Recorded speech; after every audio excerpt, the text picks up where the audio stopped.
I was around 11 when this happened, and even though it was years ago, I still remember the feeling more than anything else.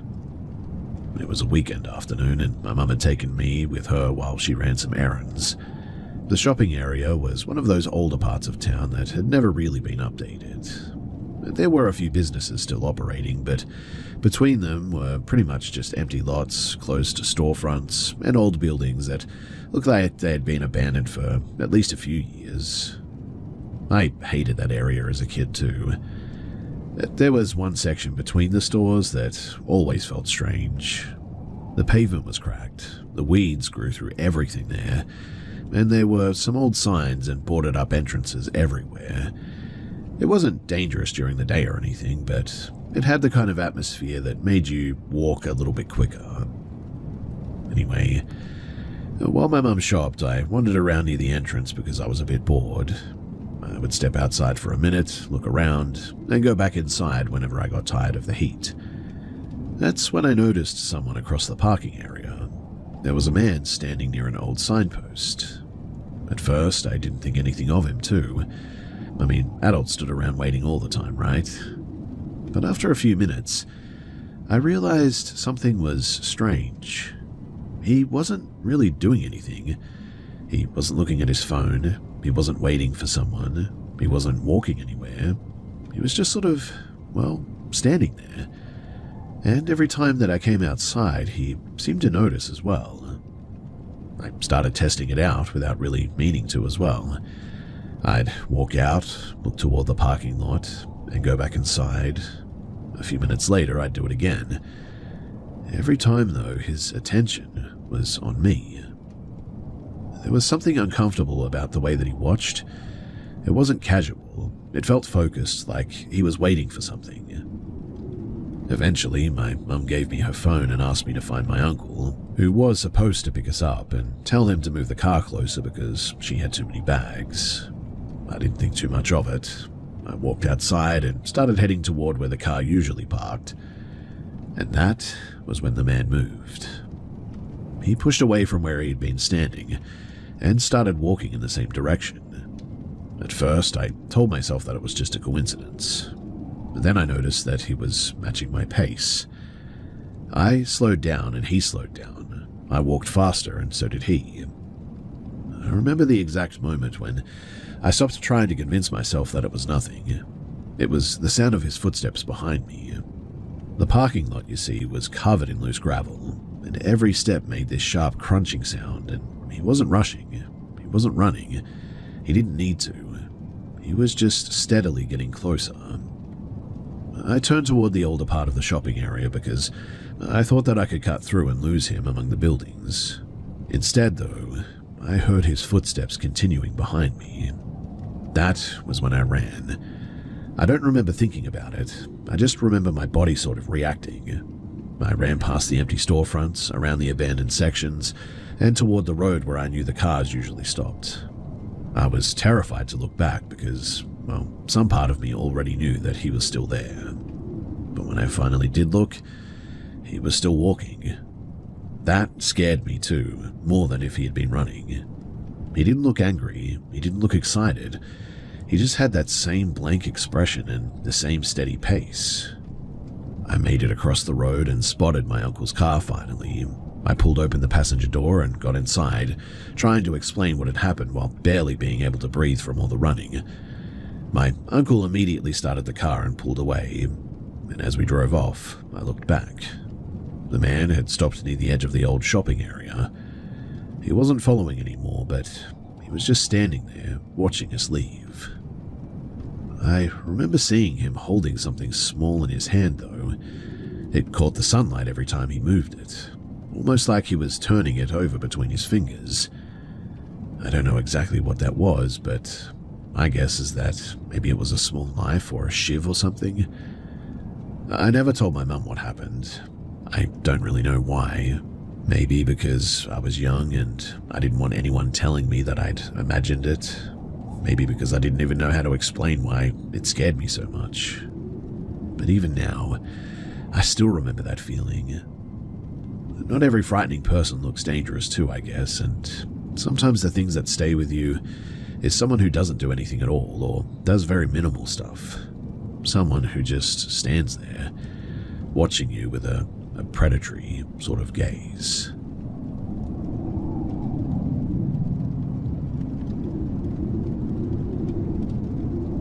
So my wife and I rented an old farmhouse outside of a small town in northern Louisiana for a long weekend.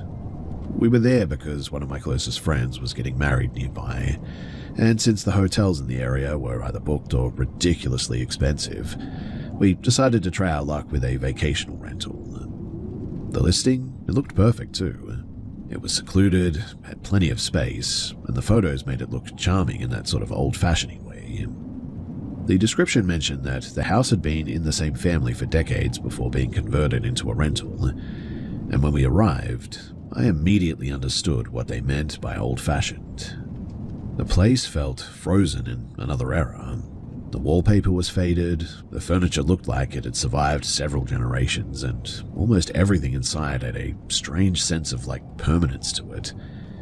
It wasn't dirty or abandoned or anything, but it felt like we were staying in someone's home rather than a rental property, really. Anyway, my wife and I have always slept better separately when we're traveling because, well, I snore badly and she wakes up easily.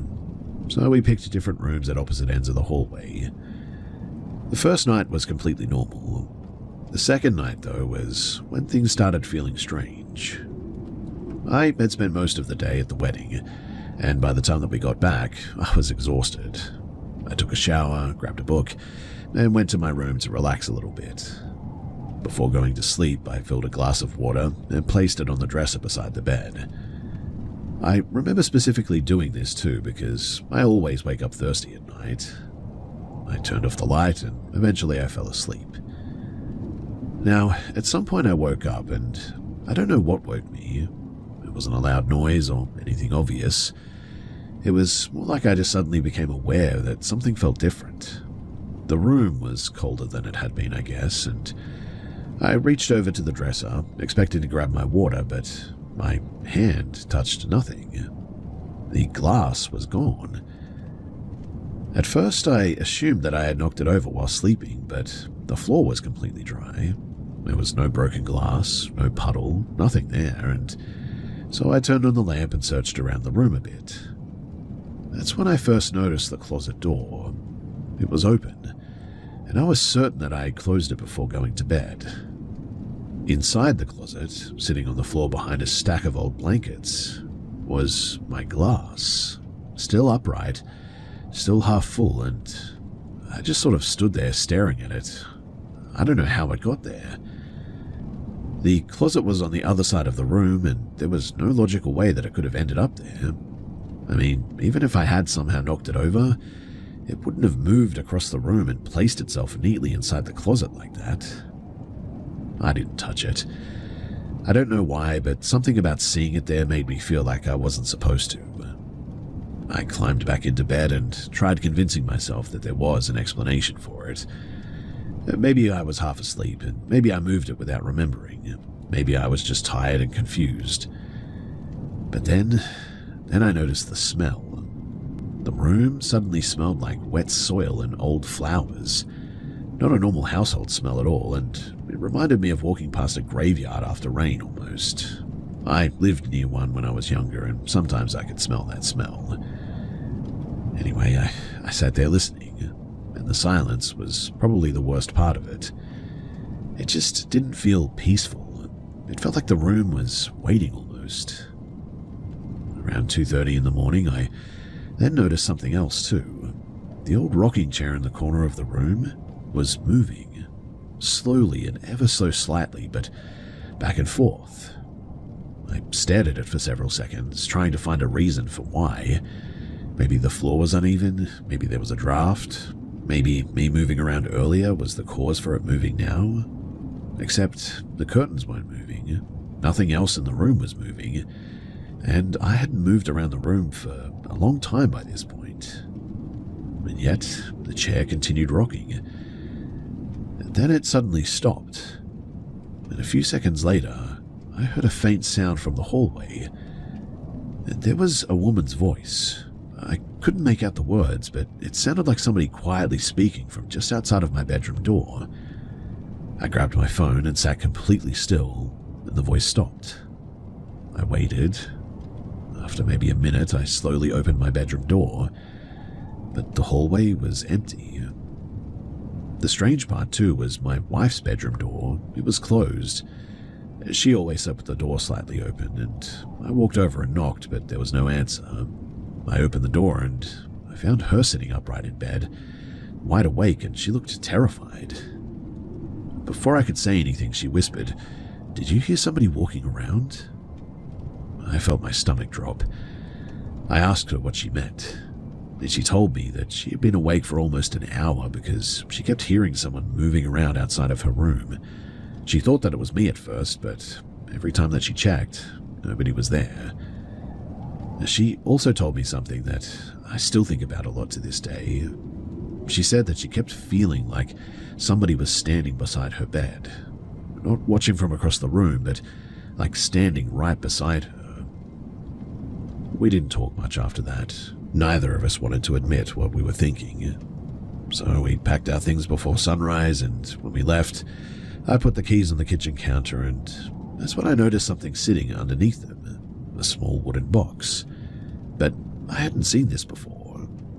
Inside was a stack of old photographs from the house. Most of them were normal family pictures, but one certainly caught my attention. It was the picture of the bedroom that I had slept in. The same room, the same furniture, the same rocking chair even. And standing beside the chair was an older woman wearing a dark dress. And written on the back of the photograph was a date from like over 40 years earlier, I think. I don't know who she was. I don't know why that picture was left there.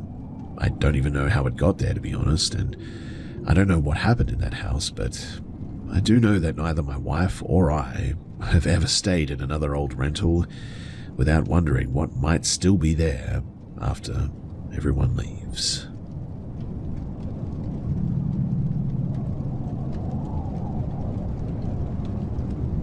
So we had been driving for most of the night when we decided to stop at a small motel off of the highway in western Oklahoma. It was one of those places that, well, really you only choose it because you're just too tired to keep going. The sign outside was missing a few letters, the parking lot lights buzzed overhead, and the building had the worn-out look of somewhere that had been forgotten for a long time. The room itself was nothing special too. 2 beds, an old television, a tiny bathroom, and a strange little storage area near the entrance that was basically just a deep recess with a curtain hanging over it. The lock on the door worked, which I was grateful for, but the secondary latch was broken at this point. We noticed it immediately too, because the metal chain, it was hanging loose from the wall, completely useless. Since neither of us felt great about that, we pushed a chair underneath the handle before going to sleep that night. We joked about it at the time. "You know a place is classy when the furniture is part of the security system, right?" my friend said. Looking back, I really wish that had been the strangest thing about that room. But it must have been sometime around or just after 1 a.m. when I woke up. I don't know if it was a sound or just a feeling, but I suddenly became aware that something was wrong. The room was completely dark, except for the faint glow of the clock beside the bed. But I was about to roll over when I noticed something standing near the bathroom doorway. At first, my brain sort of refused to process it, but then I noticed that it looked like a person, but only just vaguely. The shape was incredibly tall and narrow, almost like someone had taken a human silhouette and stretched it vertically. It wasn't transparent, but it didn't look solid either. The edges seemed sort of blurry, like looking through heat waves rising from a pavement. It had no visible face, no eyes, no features, just a smooth, pale shape sort of standing there. I instantly froze though, and before I could say anything, my friend whispered from the other bed, "Are you seeing that?" The fact that she had asked first made my entire body go cold as well. I didn't answer immediately because, well, part of me was still trying to convince myself that I was sort of half asleep and just seeing things. But she slowly sat up and the figure didn't move. It was just standing there. My friend reached for her phone and turned on the flashlight. The beam hit the doorway, but nothing. The bathroom was empty. The little storage area beside it was empty. We both sort of laughed nervously because I guess we wanted so badly to believe that that was going to be the end of it. She turned the flashlight off, and instantly that figure was there again. Same place, same position. It almost looked like it had been waiting for the darkness to return, to be honest. We turned on every light in the room after that, though, and neither of us wanted to admit how scared we were, so we started trying to explain it away, I guess. Maybe we were just exhausted. Maybe the long drive had messed with our perception. Maybe we were just seeing shadows from something that we couldn't explain. To prove, though, that we weren't influencing each other, we grabbed pieces of paper from our bags and drew what we had seen. We agreed not to compare them until we were finished, and when we finally looked at each other's drawings, neither of us said anything. I mean, they were almost identical. Both showed a tall, pale figure with unnaturally long arms and a body that didn't look quite human. And so, the next few hours were spent trying to just ignore it, I guess. Sometimes the room looked normal, and then, out of nowhere, I would catch movement near the edge of my vision, which was strange. A pale shape disappearing behind the bathroom wall, a glimpse of something standing just outside of the light, and every time that I looked directly, there was nothing. My friend eventually started crying quietly. She said, "It's not leaving." I didn't have an answer. I didn't know what to do. The worst part, though, wasn't seeing it. The worst part was realizing that it seemed to disappear whenever we looked directly at this thing, almost like it knew exactly how we were trying to watch it. Obviously, we didn't sleep. We stayed sitting against the hardboard until morning, and we just kept every light on and pretended that we weren't terrified. But when sunlight eventually finally came through the curtains, we immediately packed up. And that, I think, was when we noticed the chair, the one that we had pushed under the door handle earlier that night. It was no longer there all of a sudden. In fact, it had been moved several feet away, sitting beside the wall. Now, neither of us had gotten up during the night, really. I mean, only to turn the lights on at certain times and then straight back to bed and talking. And I mean, I remember it being there pretty much all throughout the night, so I have no idea when it moved, but the door itself was still closed, but the broken latch was now hanging differently than it had before as well, as if somebody had touched it. We stared at it for a little bit, and then my friend noticed something on the floor near the bathroom as well. There was a sort of dark mark on the carpet. At first, we thought it was a stain, but then we realized that it looked a lot like a footprint. But not a normal footprint. It was too narrow and stretched too far, almost like something had pressed a long, misshapen foot into the carpet. Well, we didn't investigate. We didn't take pictures. We didn't ask the front desk what happened. We just grabbed our things, left our room behind, and drove until we were nowhere near the motel anymore. I've stayed in plenty of cheap places since then, and sure, I've had some uncomfortable nights, but I've never forgotten that night, or that figure.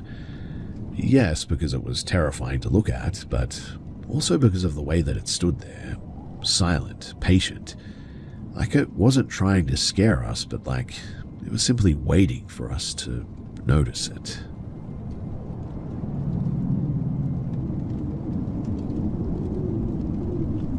I was living in an old apartment building when this happened. The building, it had been standing there for nearly a century, I think, and everything about it carried that feeling of age. The cracked tiles, the narrow hallways, the wooden doors that swelled shut during humid weather. It wasn't the kind of place that people would call haunted, but it definitely had a history is what I'm trying to get at.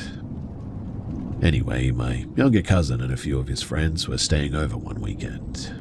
They were around 16 years old, and old enough to think that they knew everything, but certainly still young enough to believe that they could experiment with things that they didn't understand.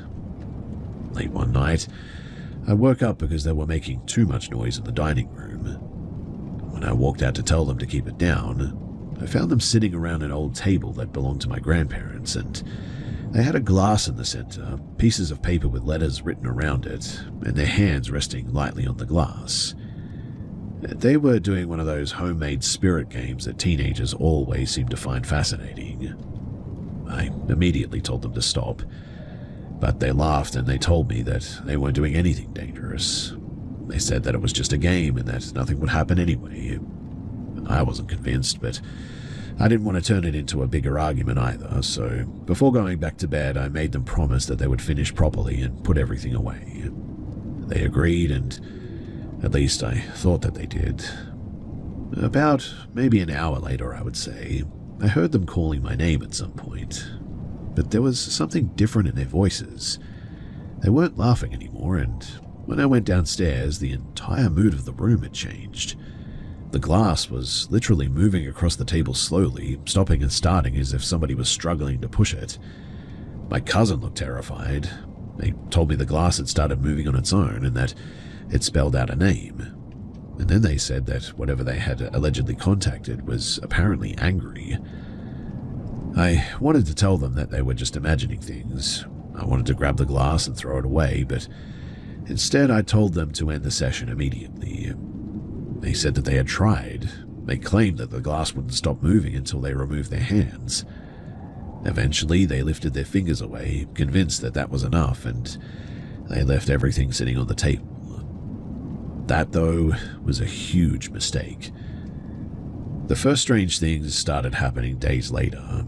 Nothing dramatic at first, just small things. A radio turning on in an empty room, cabinet doors being found open, objects being moved slightly from where somebody had remembered leaving them. Everyone in the house had an explanation at first. Someone forgot to close something.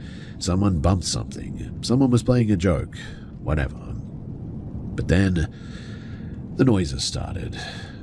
Every night at around the same time, we would hear footsteps moving through the hallway outside the bedrooms. Slow footsteps as well. Not the quick sound of somebody walking normally. It sounded like somebody really taking their time. The strange part, though, was that whenever we checked, there was never anyone there. But the worst thing happened when I was alone in my room.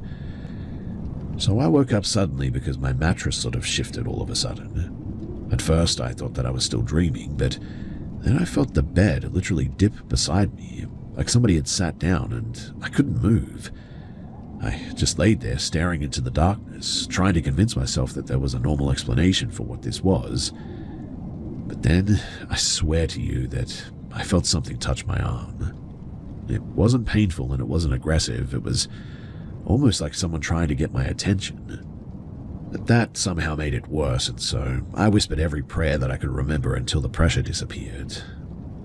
After that night, though, I stopped sleeping in that room. My cousin also started acting differently all of a sudden.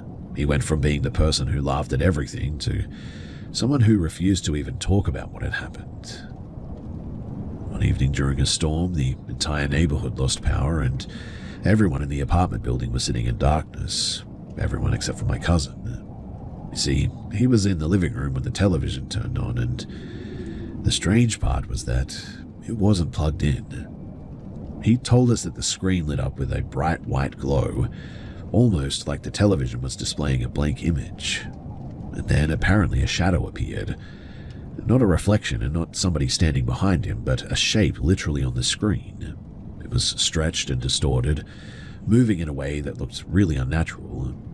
He said that it looked like a person, but the movements were all wrong, almost like watching a damaged recording. The figure slowly moved closer until it seemed to press against the inside of the screen. Then, all of a sudden, the television, it went dark. After that, my family finally admitted that something was wrong. A friend of my cousin's family apparently knew an older man who had experience with these kinds of situations, and we weren't expecting anything, but we had reached the point where we were willing to try anything too. He came to the apartment one afternoon and walked through every room without saying much. He asked questions about the building, the history of the property, and also what happened during the contact session. He eventually told us that places sometimes hold on to things. He believed that something had been disturbed and that the ritual had given it a way to make itself known. I don't know exactly what he did after that, but There were no dramatic scenes, no strange lights, no movie-style endings or anything like that. But afterward, the apartment certainly felt different. The tension disappeared. The house felt normal again. My cousin never participated in anything like that again afterward, too. And years later, when his own children became old enough to ask about these things, I noticed that he immediately shut the conversation down. I used to think that people only believed in things like that because they wanted a story, but after living through it, I'm really more open to this sort of stuff now. Some things are harmless for sure because they're only games, but some things become something else when you invite them in.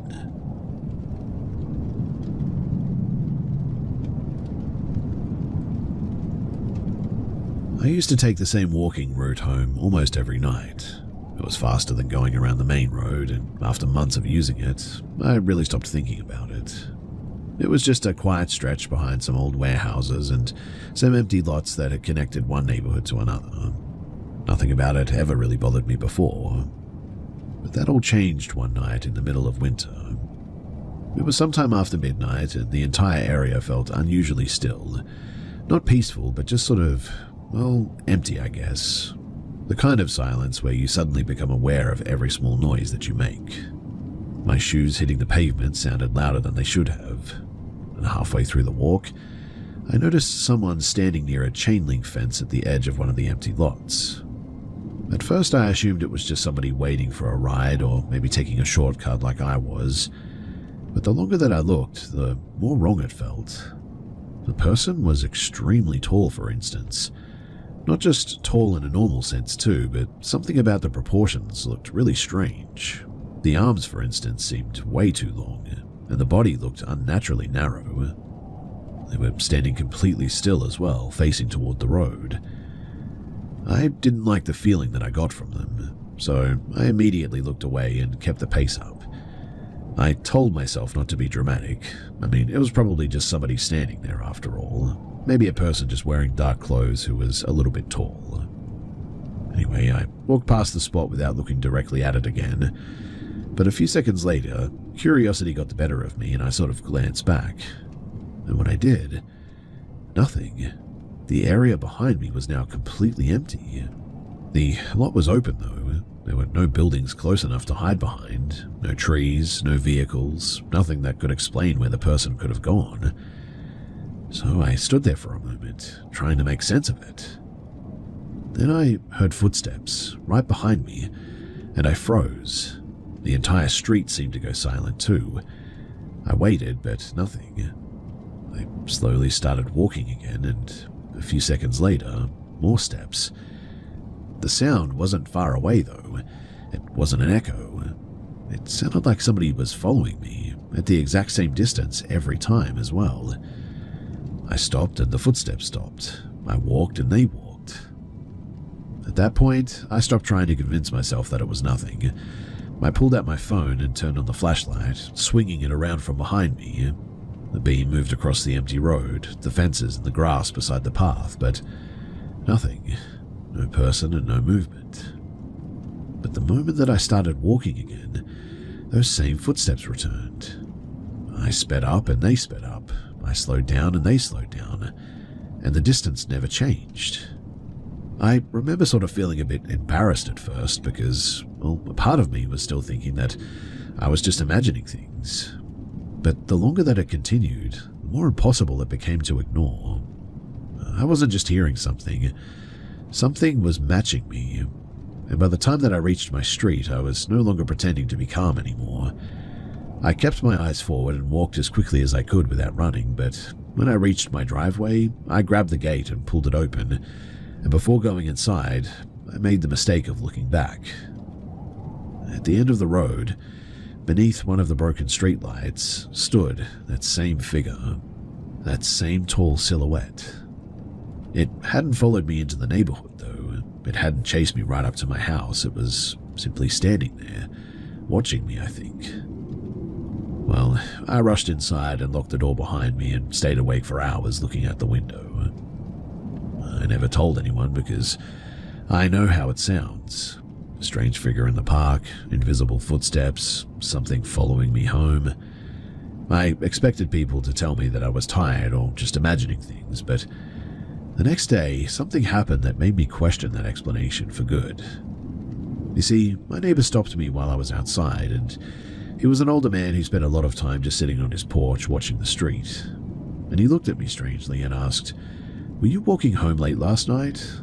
And I said yes. And then he asked something that instantly made my stomach drop. "Who was that guy behind you?" I didn't answer, but he continued. "I saw you coming down the road, right? And you kept looking forward, but there was someone behind you. I thought maybe you knew them." I asked him what the person looked like, and he shrugged. I couldn't really tell. He stayed where the light didn't really hit. I didn't tell him what I had seen. I didn't tell him about the figure standing near the field. I didn't tell him about the footsteps. I just said that I didn't know what he was talking about. But I certainly haven't taken that route since then, and even now, if I'm walking somewhere alone and everything suddenly becomes quiet, I find myself listening really carefully. Not for the footsteps ahead of me, of course, but for the ones that might be following me again.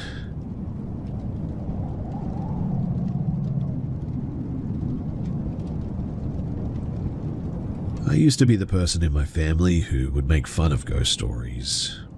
I was always the one who rolled my eyes when somebody claimed that a house felt wrong or said that they saw something that they couldn't explain. My sister, however, was the complete opposite of me. Ever since we were children, strange things seemed to happen around her more than anyone else. We grew up in an old two-story house that always felt older than it actually was. The floors creaked constantly, and the doors never seemed to close properly, and there were certain parts of the house that always felt colder than the rest. At the time, we never really thought much about it. It was just an old house, and it was normal to us. Years after we moved away, though, we learned that the property had a pretty disturbing history. You see, a fire had happened there many years earlier, and one of the people who died was a young girl who lived in the home with her family. My sister was around 12 when she had her first experiences there too. She woke up in the middle of the night and immediately noticed something sitting at the foot of her bed. It was apparently a little girl there. She described her as having dark hair pulled back in braids and wearing an old-fashioned dress. The girl wasn't doing anything threatening or anything else. She wasn't moving toward her or speaking or anything. She was simply sitting there, watching her. My sister said that the strangest part wasn't the fear, it was the feeling that she got from the girl. She didn't feel angry or dangerous. She felt sort of empty, like she had been there for a very long time and was just sort of waiting. My sister, she pulled the blanket over her head and stayed completely still until morning because she was too scared to look again. That wasn't the only strange thing that happened in that house, though.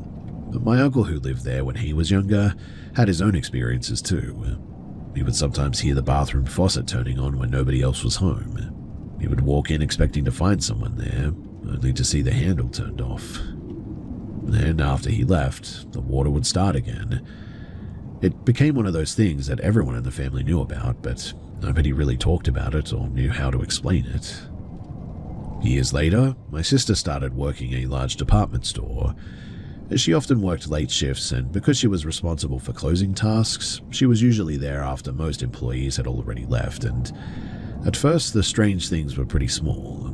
She would hear noises from the empty sections of the store, shopping carts would shift slightly, clothing racks would make sounds like somebody was moving through them, even though no one was nearby. And one night, while finishing some paperwork after closing, she heard a loud noise coming from one of the back rooms.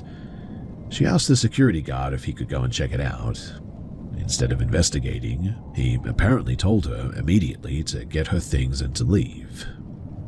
The way that he reacted bothered her more than the noise itself. He apparently didn't seem surprised or anything. He seemed like he already knew that there was something in that area that he didn't want to deal with. The worst incident, though, happened in the employee break room. So, part of the room was also used for storing old mannequins and some display equipment too. While my sister was eating, She noticed the storage room door slowly opening. Nobody was pushing it. Nobody was walking through it. It simply moved open inch by inch until there was a clear view into the dark room beyond. She didn't wait around to find out why. She left immediately, but later, somebody checked the security footage and confirmed that nobody had entered the room.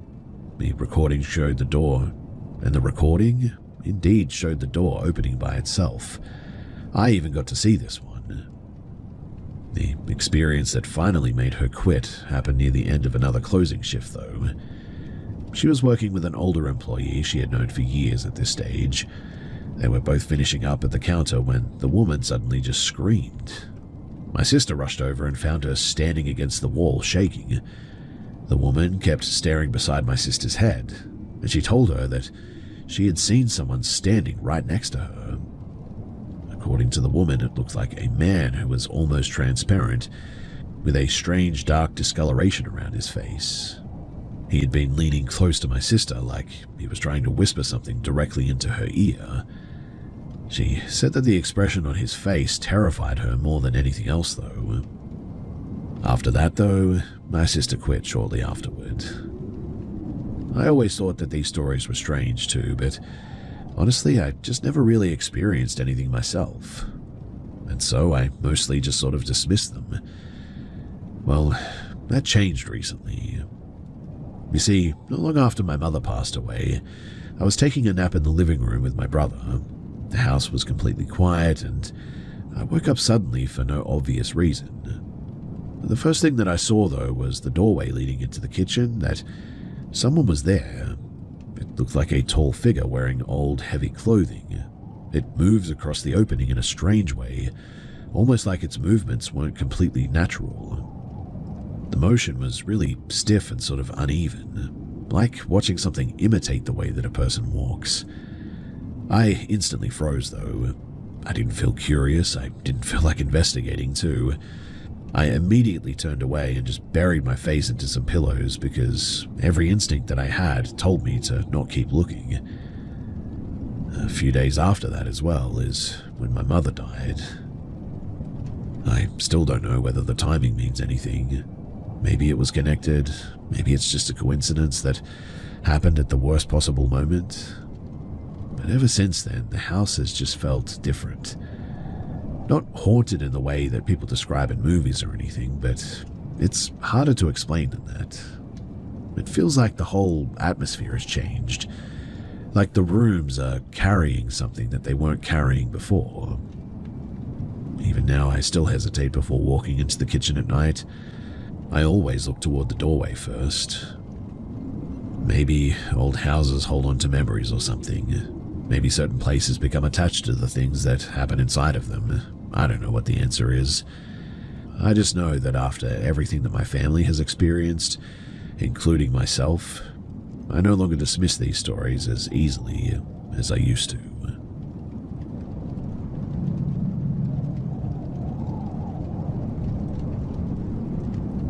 I never thought that a piece of old metal could completely change the way that I looked at my own home. I was 22 at the time, working some construction, and I had a bit of a habit of bringing abandoned things back to life.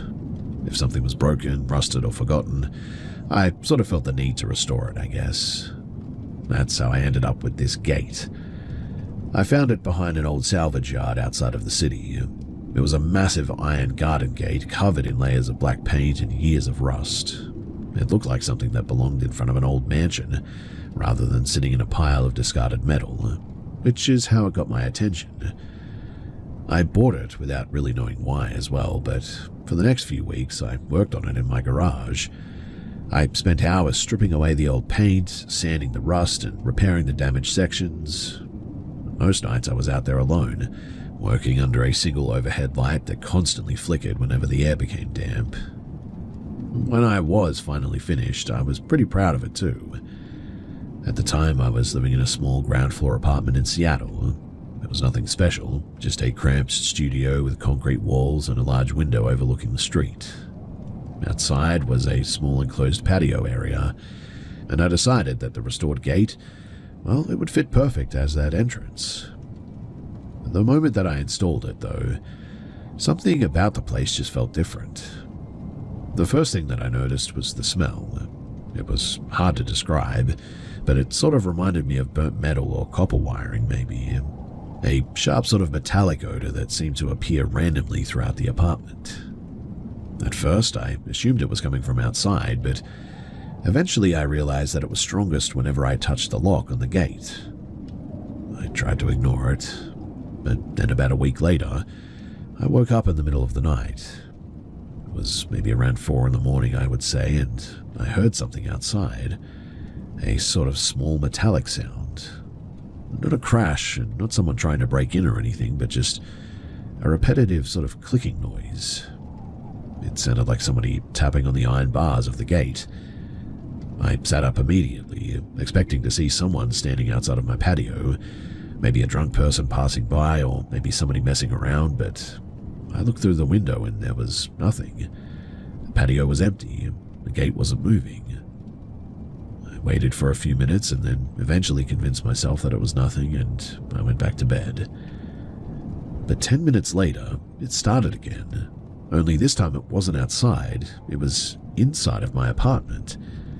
That same metallic tapping sound was coming from my kitchen. I froze upon hearing that. I stayed completely still, staring toward the dark hallway leading out of my bedroom. Then I saw something move. At first I thought it was a shadow, but then I realized what I was looking at. A hand. Just a hand. There was no arm connected to it, no body behind it, and it was hovering several feet above the floor, moving slowly through the kitchen like it was searching for something. The skin looked awfully pale and almost translucent. The fingers were unusually long, the dark veins visible beneath the surface, and it seemed to be like tapping as it was going, that same rhythm that I had heard from the gate outside earlier. The fingers, they tapped against the counter, and the refrigerator, and the stove, and then the edge of the table. It was literally moving around my apartment as if it was memorizing everything, like it was feeling its way through the rooms. I couldn't move. Every part of me wanted to run, but my body just wouldn't respond. I could barely breathe, in fact. The metallic smell became stronger, though, filling the room until it felt like I could taste it. The hand slowly drifted toward my bedroom as well. I reached beside my bed and grabbed a flashlight that I kept there, and the second that I turned it on, that hand just disappeared. The kitchen was empty, but I could still faintly hear the tapping. This time, though, it was coming from just beside me, the wooden frame of my bed. Well, I didn't wait to see what came next. I jumped out of bed and through my window, literally, leaving my phone, my wallet, my keys behind, and I spent the rest of the night sitting in my truck in a nearby parking lot, way too shaken to go back inside. 2 days later, I moved out and I broke the lease in that place. I left almost everything behind as well, including that gate. I never went back for it. Now, months later, I was in a hardware store in another town when I noticed an old missing person flyer on a community board. The picture caught my attention immediately. It was a man who had disappeared years earlier from a nearby construction area, and the flyer said that he had worked as a locksmith. I don't know why, but I focused on his hands. The crooked finger, the unusual shape of his knuckles, the scars. I instantly recognized them. I still don't know what happened to that man. I couldn't find any more information. And I don't know if there was any connection between him and that gate, or if my mind was just trying to create one, but I know what I saw. I don't keep old metal objects anymore, and I certainly don't collect things from abandoned places any longer.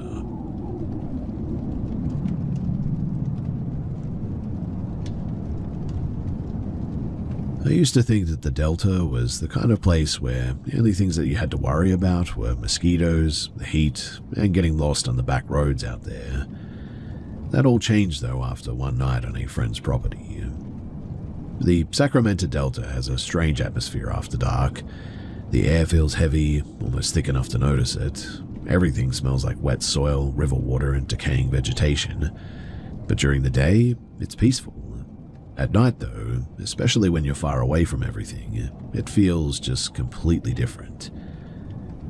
Now, I was out there after a barbecue had gone much later than planned, and by the time that everyone started leaving, it was about 1 in the morning. The fire had burned down, everyone had stopped drinking, and I was too tired to drive home. So instead, I decided to sleep in my truck and just leave in the morning. I climbed into the cab, rolled the window slightly down, and eventually I passed out. At least I think I did. Because the next thing that I remember was waking up suddenly. I just sort of opened my eyes, and the inside of the truck was almost completely dark, except for the faint glow of the dashboard clock, which read 3:42 a.m. And for some reason, I immediately looked out the driver's side window, and that's when I saw it. Standing on the gravel outside of my truck was something that I still don't have an explanation for. It was small, maybe 3 feet tall. It was low enough that it barely reached the bottom of my window, and at first my brain tried to make sense of it. Maybe it was an animal, maybe somebody standing there. But the longer that I looked, the less human it seemed. It was skinny and was a grey dull colour, almost completely lacking any warmth or texture. It didn't reflect the light the way that a person's skin would. It almost looked artificial, like wet clay shaped into something that was trying to resemble a living thing. Its head was much too large compared to its body, but it was the face that was the part that I can never forget. There weren't normal features, no expression and no recognizable details, just 2 dark, huge oval eyes that seemed impossibly black. It was leaning toward the window, staring directly at me, and I couldn't move. I didn't scream, I didn't reach for anything. I just sat there staring back, trying to convince myself that there had to be an explanation. Maybe I was still asleep, I don't know, but maybe exhaustion and the alcohol had combined into some kind of a fever dream or something, but I squeezed my eyes shut, I counted to 5, and then I opened them again, and when I did, nothing was there. The driveway was empty. The trees were moving in the wind, and the shadows were sort of shifting across the property, but whatever had been standing there was now gone. I stayed awake now until morning, and I kept telling myself that there had to be a normal explanation. A hallucination, a dream, something caused by exhaustion, but I certainly didn't tell anyone. Anyway, 2 days later I was talking with another person who stayed on that same property in a trailer near the levee. He was one of those kind of guys who didn't believe in anything unless he could physically prove it. A retired mechanic, actually, practical and really logical. But when I saw him, something was different about him. He looked pretty exhausted, and before I could even bring up what had happened to me, he asked me a strange question. Hey, I know that this is going to sound a bit weird, but did anything weird happen while you were out there last night? That caught my attention. He told me that a couple of nights earlier, he had woken up at around 2:15 because something was moving on the top of his trailer. At first, he thought that it was an animal, but then he realized that it wasn't. The sound was way too heavy and too deliberate. He described it as slow footsteps, moving across the metal roof. Not scratching and not running, but just walking. He stayed in bed, listening as the roof creaked under the weight, and then he heard something. The screen door opened, the latch moved, and after that came the sound of someone or something trying the handle on the main trailer door. He had locked it, but he could hear the mechanisms moving back and forth, like whatever was outside was trying to understand how the door worked. He never went outside. He sat there in the dark holding a kitchen knife. The strangest part came the next morning, though, when he checked around the trailer. There was nothing. No footprints, no marks in the dirt, no signs that anything had been there at all. When I finally told him what I had seen in my truck, though, he didn't laugh. He didn't tell me that I was imagining things. He just sort of stared out toward the empty delta and went quiet, really quiet. And then he said something that still bothers me. I didn't want to say this, but whatever was outside of my trailer, it wasn't breathing, man. I asked him what he meant, and he said that while he was sitting inside listening, he expected to hear something, a person breathing, an animal making noise, anything, but there was nothing. Just silence. I haven't gone back to that property since that day, and I still think about those eyes looking through my truck window, the way that it wasn't reacting like a person would. It wasn't angry, it wasn't curious, it was just watching me. Like I wasn't a person to it. Like I was something that it was studying. I don't know what I saw that night, and honestly I don't expect anyone to believe me, but I know that I was awake, and I know that something was standing outside the truck that night.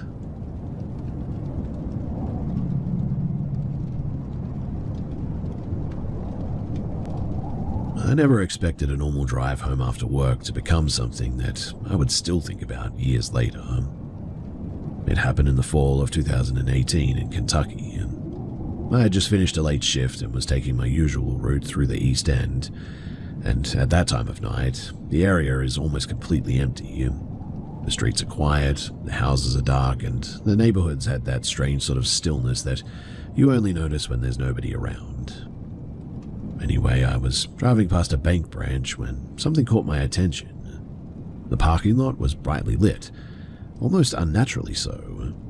Those white security lights made everything look exposed, like the entire area had been placed under a spotlight, and that was probably why the scene stood out so much.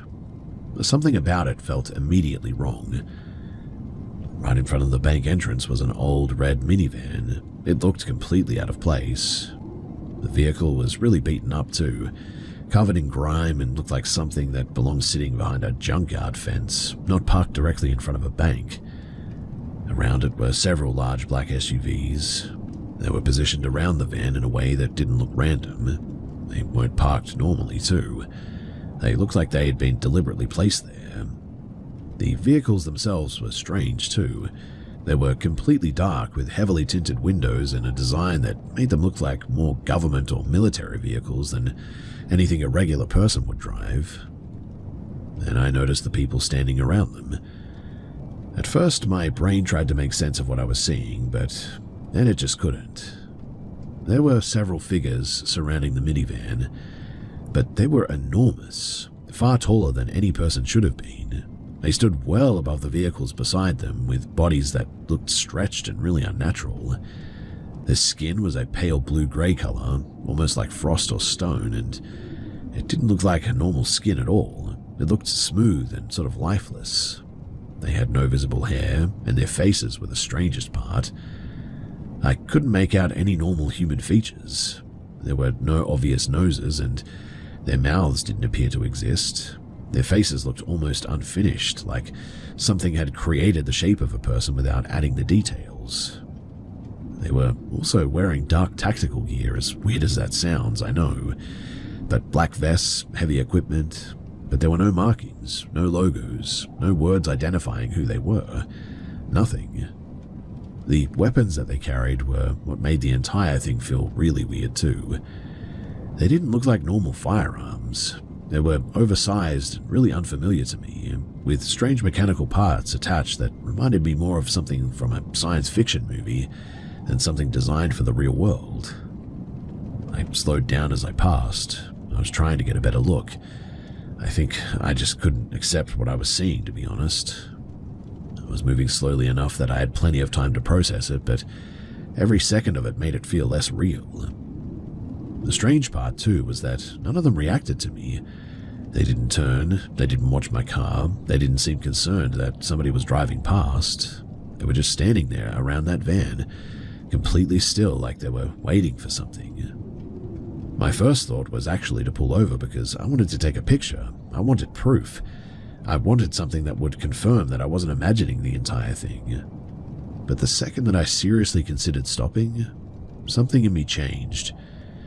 Looking at them created a feeling that I can only describe as just instinctual fear. Not nervousness and not curiosity, but a deep automatic feeling that I needed to leave right then. My hands tightened around the steering wheel. My heart started racing. Every part of me was telling me the same thing. Get out of there and get away. So I accelerated. I didn't look back, not even once. I drove several miles before I finally checked the mirror, half expecting to see those vehicles following me, but thankfully nothing was there. When I got home, I didn't even turn the lights on. I walked straight inside, grabbed every firearm that I owned, loaded them, and I placed them near me while I sat in the living room, not knowing what to do. I spent the entire night awake that night. Every sound in the apartment made me tense. A neighbor walking down the hallway, a car passing outside, the wind moving through the trees. Everything felt like a warning. I've tried coming up with explanations for it as well, and even now, all these years later, I can still remember the details. The way the parking lot lights reflected off of those vehicles, the unnatural color of their skin, and the strange shapes of the weapons that they carried. I don't know what I saw that night. Maybe it was a movie scene or something? I don't know if there is a normal explanation for it. At least, I haven't discovered one. But I do know one thing. I don't drive through that part of Kentucky anymore late at night. Because every once in a while, when the roads are empty and everything is completely still, I remember that parking lot. And I wonder if whatever was happening there was something that I was never supposed to see.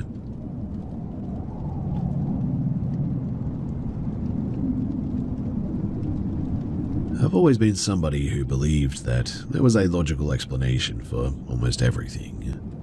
Working outdoors in isolated places, it teaches you that your brain can really play tricks on you when you're tired, cold, and alone. That's why what happened during a winter job in northern Scandinavia really still bothers me a lot. I've tried to explain it away for years, but I've never found answers that fit. It was in 2014. I was hired as a part of a small environmental survey team working deep in the forests of northern Finland. We were several hours away from the nearest town, staying in a temporary research camp surrounded by frozen lakes, endless pine trees, and more silence than I had ever experienced before. My job was mostly routine. I collected readings, checked equipment, and helped monitor the area overnight because the conditions, they could damage some of the instruments if they failed.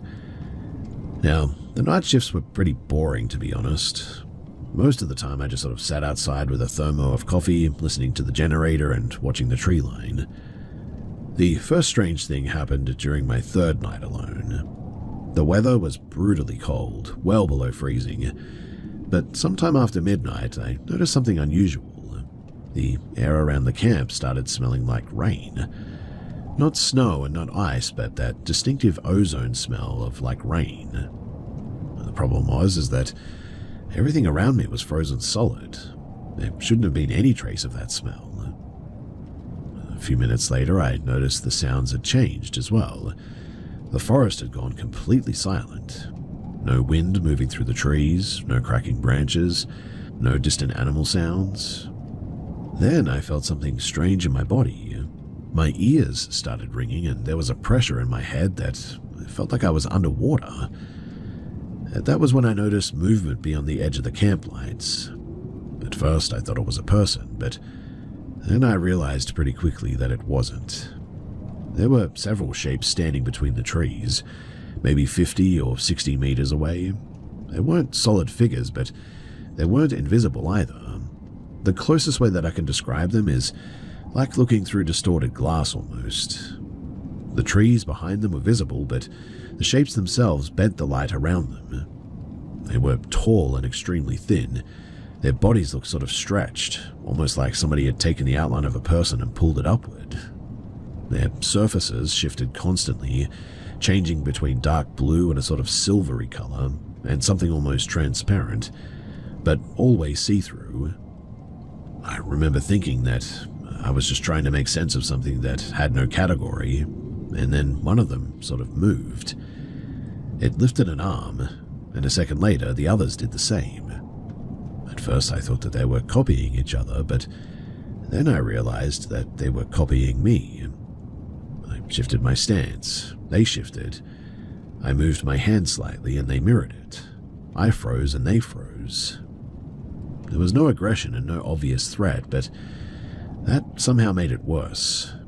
It felt like I was being closely observed. Then there was this sound. It wasn't a voice and it wasn't an animal noise. It was a vibrating tone that seemed to come from just everywhere all at once. I could feel it in my chest and in my mouth, and the snow beneath my boots seemed to tremble slightly. I wanted to move. I wanted to grab the radio and call the others, but I couldn't. I stood there completely focused on these things, almost like my attention had been tapped. I don't know how long it lasted. It felt like hours, but maybe it was only 20 minutes. Time became really difficult to judge at this point. But eventually, the sound stopped. The figures slowly became less visible, their outlines blurred, the way that a reflection disappears when water is disturbed, until there was nothing left. The forest sounds immediately returned. The wind came back, the trees creaked, and it was like the entire world had just restarted again. Except it was now daylight, and I have no idea where that time went. I never told my co-workers what happened. I knew exactly how it would have sounded. A tired guy working alone overnight in the wilderness sees something strange and convinces himself that it was real. But the next morning, I did notice something that bothered me. The area where those shapes had been standing was different. The snow wasn't disturbed like footprints or anything, but instead there were several circular patches where the surfaces looked like they'd melted slightly and hardened again, almost like the temperature had changed in a very small area. I took pictures, but they never showed anything really unusual, I guess. After that night, though, I didn't volunteer for overnight shifts again. I finished my contract, and eventually I left the region. I still don't know what I saw, but there is one thing that I think about a lot. It's the fact that I cannot remember what happened between, well, nighttime and dawn. It's like that part of my memory is just gone. But I don't know how hours can just be gone like that, and I cannot remember it.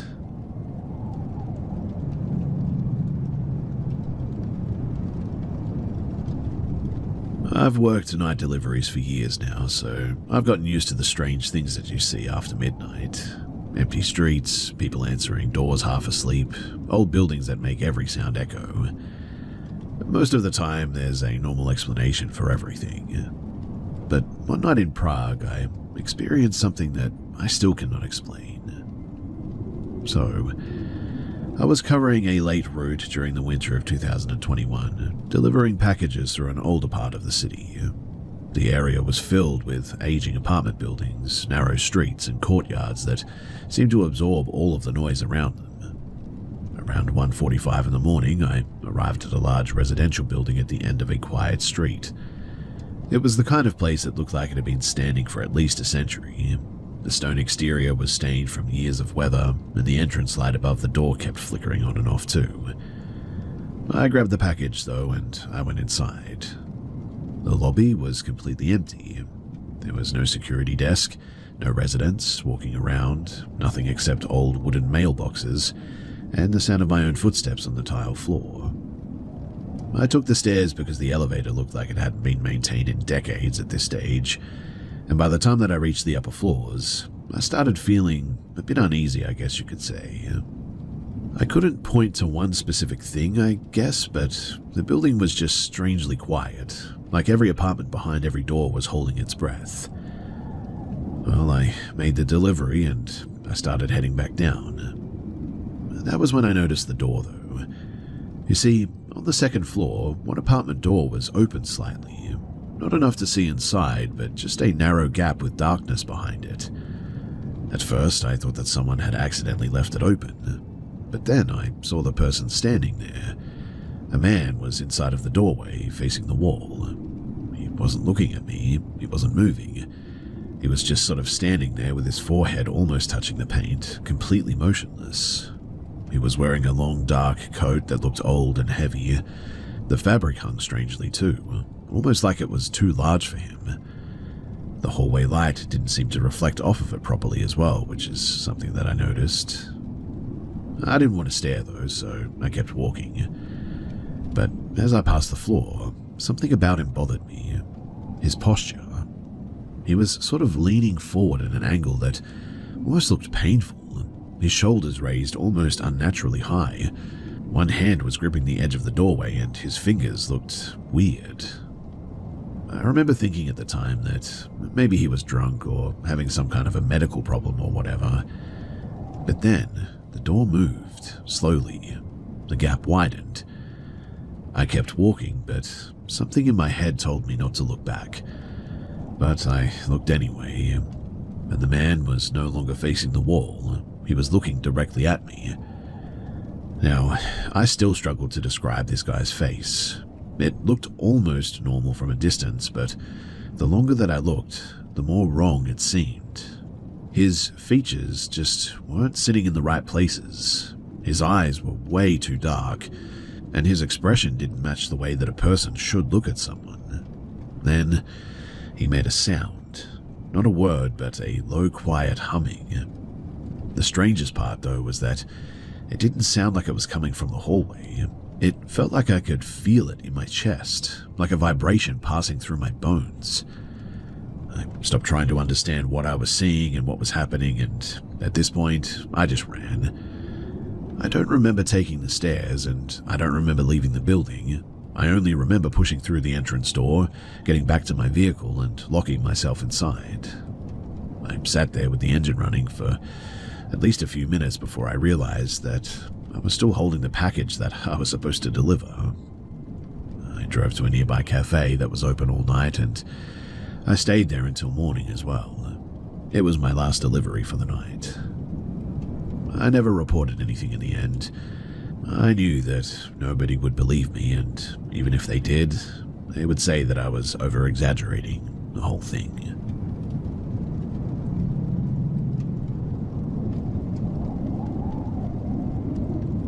I moved into that apartment during the fall of 2019, mostly because I was fascinated by the building itself. It was an old, converted community center in Milwaukee, Wisconsin, built sometime in the early 1900s. The place had been renovated into small apartments, but it still carried the feeling of what it used to be. High ceilings, narrow hallways, and old wooden floors that creaked differently depending on where you stepped. And at first, I genuinely loved it. There was something comforting about living somewhere with history. The walls were thick, the rooms were unusually large, and every corner had some detail that made you wonder what had happened there decades earlier. And the only place that I really avoided was the small utility room near the entrance. It was basically just a storage space with a heavy wooden door, and inside were old pipes, electrical panels, and shelves left behind from the previous owners. Now, the first thing that I noticed was the smell. It always had this strange combination of like wet wood and old paper to it, like a basement filled with forgotten books. And I think that it was a few weeks after moving in that I started hearing the noises from inside. At first, it sounded a little bit like the building settling, a single knock, and then another, but eventually it became a pattern. 3 knocks, always 3. It happened at random times, but usually late at night when everything else was quiet. Like I'd be sitting on the couch or lying in bed and I would hear it. I checked the room several times. I moved things around, looked behind the shelves, and even had maintenance inspect the pipes, but they couldn't find anything unusual. I convinced myself in the end, too, that it was just an old building making old building noises. But then I started finding the door open. The first few times, I assumed that I had forgotten to close it. I began making a point of shutting it, in fact, firmly, every night before going to bed. But it didn't matter. Almost every morning I'd wake up and find it open several inches. Eventually, I started placing a small object in front of it as a reminder, too. If the door moved, I would know for sure. And inevitably, the next morning, the object would be moved aside and the door was open. That was when I stopped thinking of it as just a coincidence, too. The strangest incident, though, happened on a Sunday afternoon one day. So I was sitting in my living room playing an old video game. My phone was charging across the room and my controller was sitting beside me on the couch. I heard something come from behind me, sort of like a sudden movement. But before I could react, a framed picture sitting on a nearby shelf literally flew forward and crashed onto the floor. Now, I want to be clear here that it didn't slide, it didn't slowly fall or anything like that. It moved like somebody had knocked it forward. I sat there for several seconds just staring at the broken glass.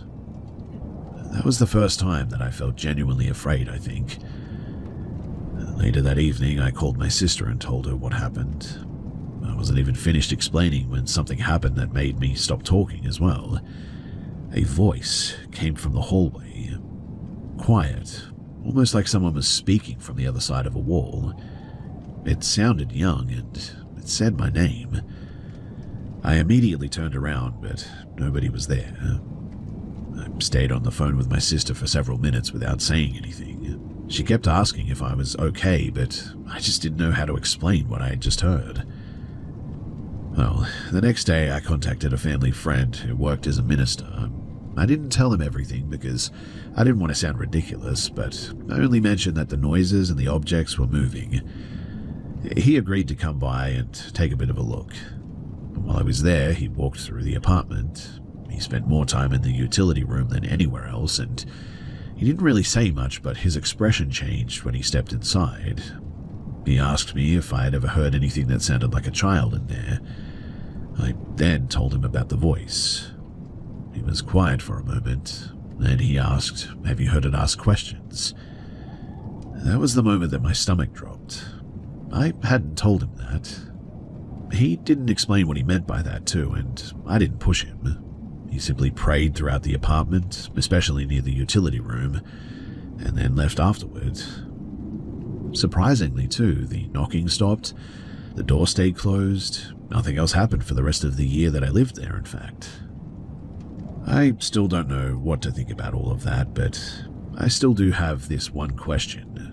Not about the noises and not about the objects moving, but the fact that someone else walked into that apartment and somehow described something that I never even told them.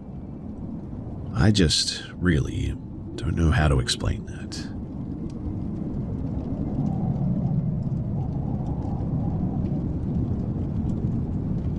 So I was 16 when this happened. I was sitting on my dad's car outside a grocery store in a small shopping plaza in Tucson, Arizona, waiting for him to pick up a few things. It was the middle of the afternoon, the kind of heat where the entire parking lot looked like it was bending from the temperature. I was bored and watching people walking between cars when something caught my attention near the far end of the lot. At first, I thought that somebody had parked a tall piece of construction equipment in one of the spaces, but then it moved. Standing between two parked vehicles was something that looked vaguely human, but the longer that I looked, the less sense that it made. It was incredibly tall, much taller than any person should have been. Its body was thin, with arms that hung far lower than they should have. The proportions were wrong in a way that made my brain keep trying to correct what I was seeing, in fact.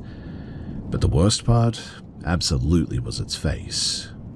It had that general shape of a human head, but the features looked unfinished, like somebody had tried to create a person from a memory and gotten important details really wrong. The skin looked pale and uneven, and where the eyes should have been were dark, hollow areas that made it impossible to tell where it was looking. Mind you, this is all happening in broad daylight.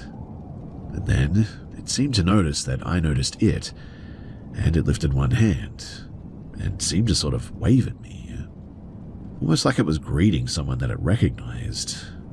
That was the moment that my entire body reacted before my mind did. My stomach dropped, my hands went cold, and every instinct that I had told me that something was very wrong.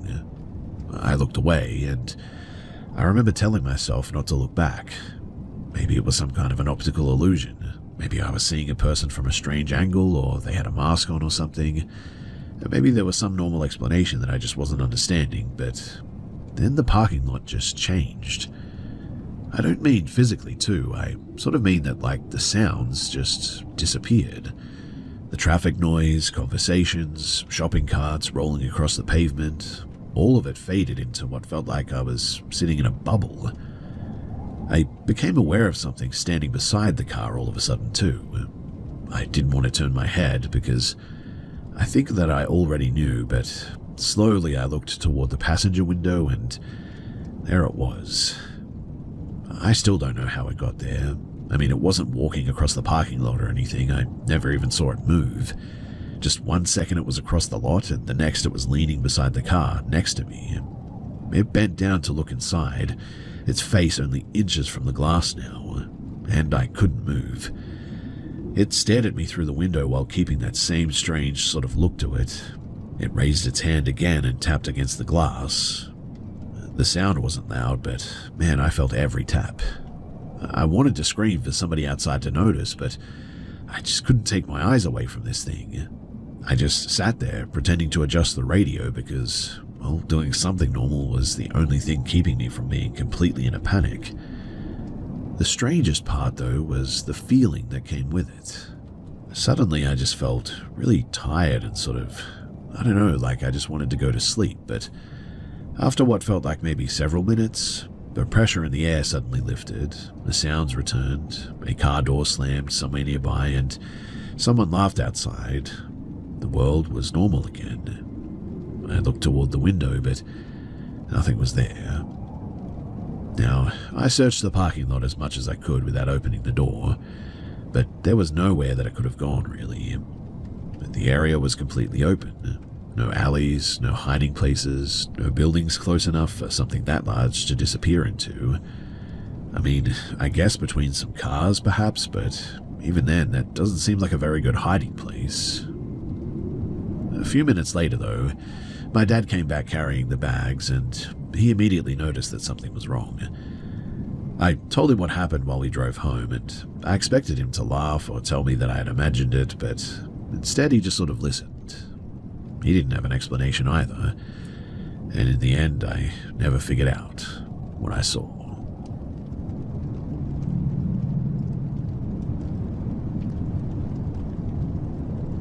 The overnight assignment at the remote weather station was supposed to be one of the easiest jobs that I had ever taken. It was February in 2003, and I was stationed alone on a small island off of the coast of Iceland to monitor equipment during the winter storms there. The work itself was pretty boring and repetitive, really. Check the instruments, record the readings, make sure nothing's frozen. Most nights, the only sounds were the wind pushing against the building and the constant hum of the backup generator outside. My room was attached to the main station, a small concrete structure that had been built more for function than comfort, really. The walls were thick, the windows were reinforced, and the entire place had the uncomfortable feeling of being designed to survive something. Anyway, at around 2:40 in the morning, that's when I noticed something a little bit strange. The generator noise stopped all of a sudden. Not because it shut down completely, but the lights stayed on and the equipment continued running, but the sound just sort of simply disappeared, like the building had suddenly become isolated from everything outside. That was when I heard the first noise too, a slow scraping sound coming from above me. It sounded like something heavy moving across the ceiling, dragging itself from one side of the room to the other, slowly and deliberately. I looked up, honestly expecting to see some kind of a structural issue, but the ceiling was still and there was no problem. The sound stopped. I waited. After a few minutes, I convinced myself that it must just be ice shifting on the roof or something. The weather was pretty brutal and the strange noises were pretty common in those conditions. But then it started again, and except this time it wasn't above me. It was coming from the walls, a series of dull impacts moving around the room in a pattern. One section of the wall, then another, and then the other. It was almost like somebody was walking around the outside of the room and tapping every few feet. Except there was no way to walk around the outside. The building was literally surrounded by uneven rocks and freezing water. I checked the monitoring equipment, expecting to find some kind of a malfunction, but everything was normal. That's when I think that I noticed the temperature as well. The room wasn't getting colder, it just felt colder though. My ears started ringing too, and I had this strange pressure behind my eyes all of a sudden. Then the lights flickered, only for a second, but every time that they did, the sound suddenly changed location. It was no longer around the room too, it was closer than that. I stepped away from the walls at this point and moved toward the desk in the center of the room. I sort of remember feeling a bit ridiculous about this because I knew logically that whatever was happening had to have a normal explanation, but every instinct that I had was telling me not to stand near the edges. The noises continued as well. A scrape from above me, a tap from behind me, a dull impact near the door. It felt like something was sort of slowly testing the boundaries of the room almost. Well, at this point I grabbed the radio and almost called the mainland, but then I stopped. I imagined trying to explain it. I'm hearing something moving around the station, but there's no sign of anything outside. They were going to ask me to go and step out and to look for sure. So I put the radio down and instead I turned on every light in the room and I just stayed awake.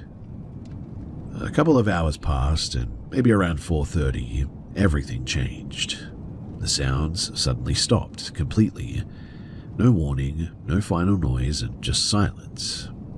But not a normal silence too. The kind where you become aware of your own breathing and heartbeat because, well, there's nothing really else to hear. I stood there for several minutes, waiting for something to happen. Then I heard one final sound. It came from directly beneath me too, which I don't even know how that's possible, but it was a single knock and I looked down at the floor, but there was nothing there. When the sun finally came up, I inspected the entire station. I checked the roof, the walls, the equipment room, and the surrounding area thoroughly, but there was nothing. No footprints, no damage, no evidence that anything had been near the building. The only unusual thing that I found was a small patch of frost on the inside of the main observation window. It was on the interior side, which was weird. I eventually left the station when my rotation ended and, well, I never volunteered for another overnight assignment there. I've worked in remote areas since then, but I always avoid being alone in isolated buildings after dark now. Experiences like this, I guess they just sort of, well, change you.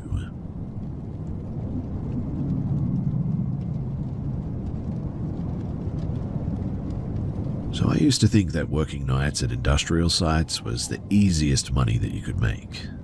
Most of the time, it was just walking around, checking locks, making sure nobody had broken into restricted areas, and trying not to fall asleep while staring at the same row of machinery for hours. That all changed, though, when I was working a security job at a cargo facility back in 2015. The place was enormous. It was one of those industrial zones that never really sleeps too, even at night. There were stacks of containers everywhere, loading equipment moving in the distance, and the constant background noise of engines and cranes too. But during certain hours, especially after 3 in the morning, the whole place could suddenly just feel abandoned. My job that night was pretty simple too. I had to walk a section near the old storage yards and check the access points. The weather was pretty miserable, cold, rainy, heavy wind, and a thick mist coming in from the water that made the floodlights look like glowing circles in the distance. I remember being about halfway through my route too when I noticed something strange. There was somebody standing between 2 rows of the containers. At first I assumed it was another employee who had gotten lost or someone who wasn't supposed to be there. The person was wearing a reflective work jacket, so my first thought was that they were probably maintenance staff. The problem, though, was that they weren't really moving. They were standing in the middle of the lane with their back toward me, completely frozen. I shone my flashlight directly at them, but nothing. No reaction, no turning around, no sorry, wrong area or anything. Nothing. I grabbed my radio and called out, asking if anyone was working in that section, but no response came back. I started walking closer, mostly annoyed because I thought that somebody was messing around with me. When I got within a few meters, though, I noticed the way that they were standing. Something about it was wrong. Their shoulders were too rigid, their arms hung completely still, their head was tilted slightly to one side, like they were listening to something that I couldn't hear. I then said, "Hey, you need to show me your ID." That was when they turned. But not normally. Their whole body rotated together, almost like a display figure being turned around by somebody holding the base. There was no natural movement in the shoulders or the neck. I immediately felt every instinct in my body telling me to run. The person almost looked normal at first glance, but I kept looking at them, and then I noticed that their skin had a strange sort of smoothness to it, like it didn't belong on a living person. Their eyes were wide open and completely unfocused as well, and wild looking. The worst part, though, was that they weren't breathing. I mean, I watched them carefully, and their chest didn't move an inch. Nothing, not a single movement. Then they started walking toward me, except it didn't look like walking. They were practically gliding above the concrete. My body instantly locked up upon seeing that. I wanted to raise my radio, I wanted to move, I wanted to yell, but I just couldn't. It wasn't like being scared. It was like my body had decided that movement was no longer an option. This person, though, walked past me without even looking directly at me, their eyes fixed somewhere behind my shoulder, like something else was standing there. As they passed, I noticed a smell as well. It smelled sterile, almost like a hospital hallway mixed with like overheated plastic. I didn't turn around immediately. I stood there counting seconds, waiting for something to happen. Eventually, I forced myself to move, and that was when I ran. I no longer cared for finishing my patrol at all. I didn't care if my supervisor thought that I was ridiculous. I just went straight back to the security building, locked the door, and watched the cameras until morning. Thankfully, nothing appeared. No one walking through the yard, no movement alarms, and no explanation, too. Now, the next day I checked the access logs, and nobody had entered the section during my shift. The cameras covering that area had also recorded nothing unusual for hours. I've never really told anyone about this because, look, I get it. If somebody else had told me the same thing, I wouldn't believe them either. But even now, all these years later, I still can never forget that night.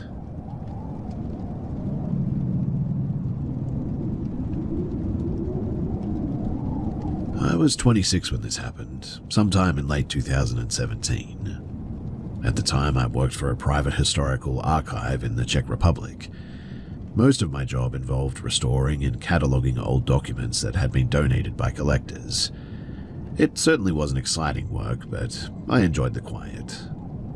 My days were spent surrounded by shelves of aging books, brittle paper, and the constant smell of dust, leather, and wood polish. Because I was trying to save money, I rented a tiny room above the archive as well. It had sloped ceilings, one narrow window overlooking the street, and barely enough space for a bed, a desk, and a bookshelf.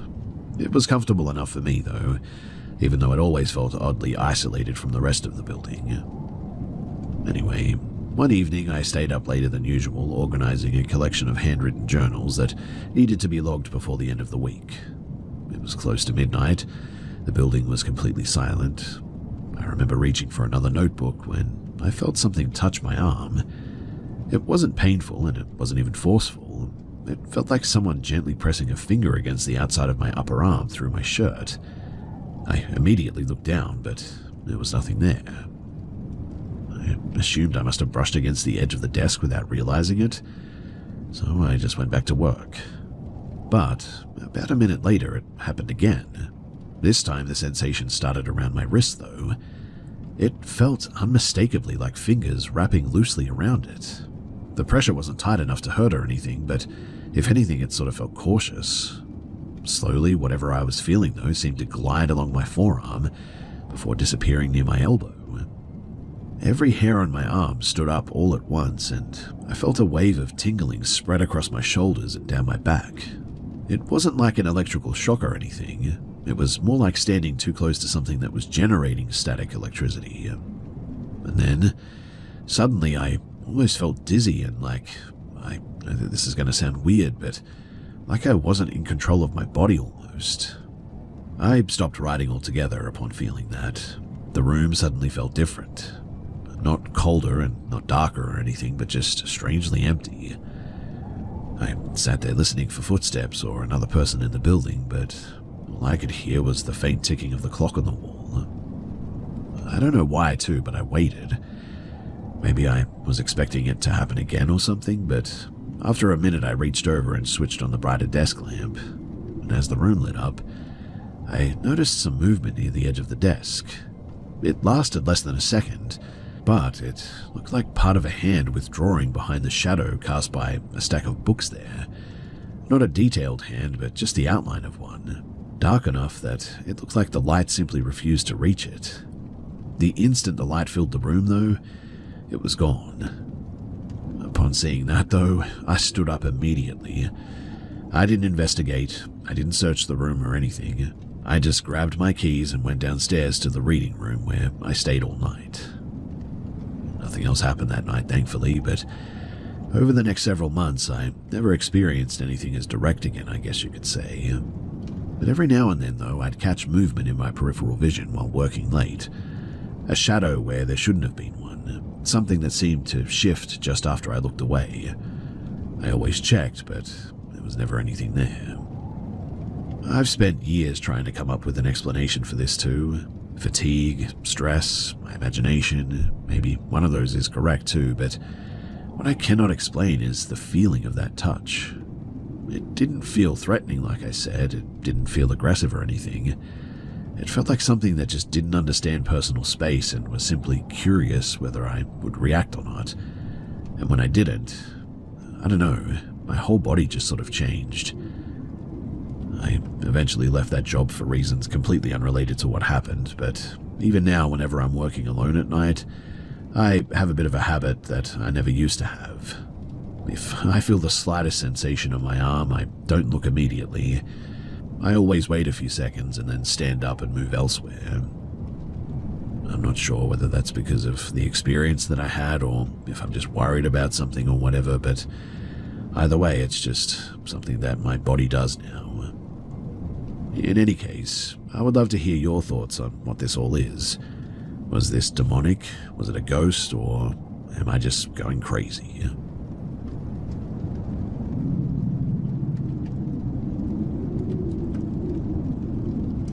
For the first month after we rented the house, I thought that we'd gotten unbelievably lucky.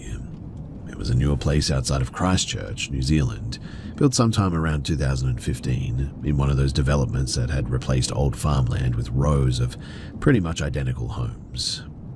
Everything looked modern, thick insulation, quiet windows, fresh paint, soft clothes cabinets. Nothing about it suggested the kind of strange noises that people usually associate with old buildings. The problems, though, they didn't begin immediately. Looking back, I think it was almost 5 weeks before either of us noticed anything unusual, and the first things were actually pretty routine. Every morning we'd wake up to find one small thing in the kitchen no longer where we'd left it. A wooden spoon would be sitting on the draining board instead of inside of the drawer. A dish towel would be folded differently. A cereal box would be turned 90 degrees. Nothing missing and nothing broken, but just, well, adjusted really. My girlfriend blamed me, and I blamed her for some time. Eventually, we even started laughing about it. That stopped, though, when almost every night, sometime after midnight, we would hear something moving through the house. Just the unmistakable sound of objects being repositioned. A cupboard opening, something gently sliding across the bench top, a chair leg scraping a few inches before stopping. It always sounded very careful too and never rushed. The strange part though was that the noises, they didn't travel randomly. They seemed to move from room to room in the same order every night, beginning in the laundry, then the kitchen, and then ending somewhere near the ensuite bathroom.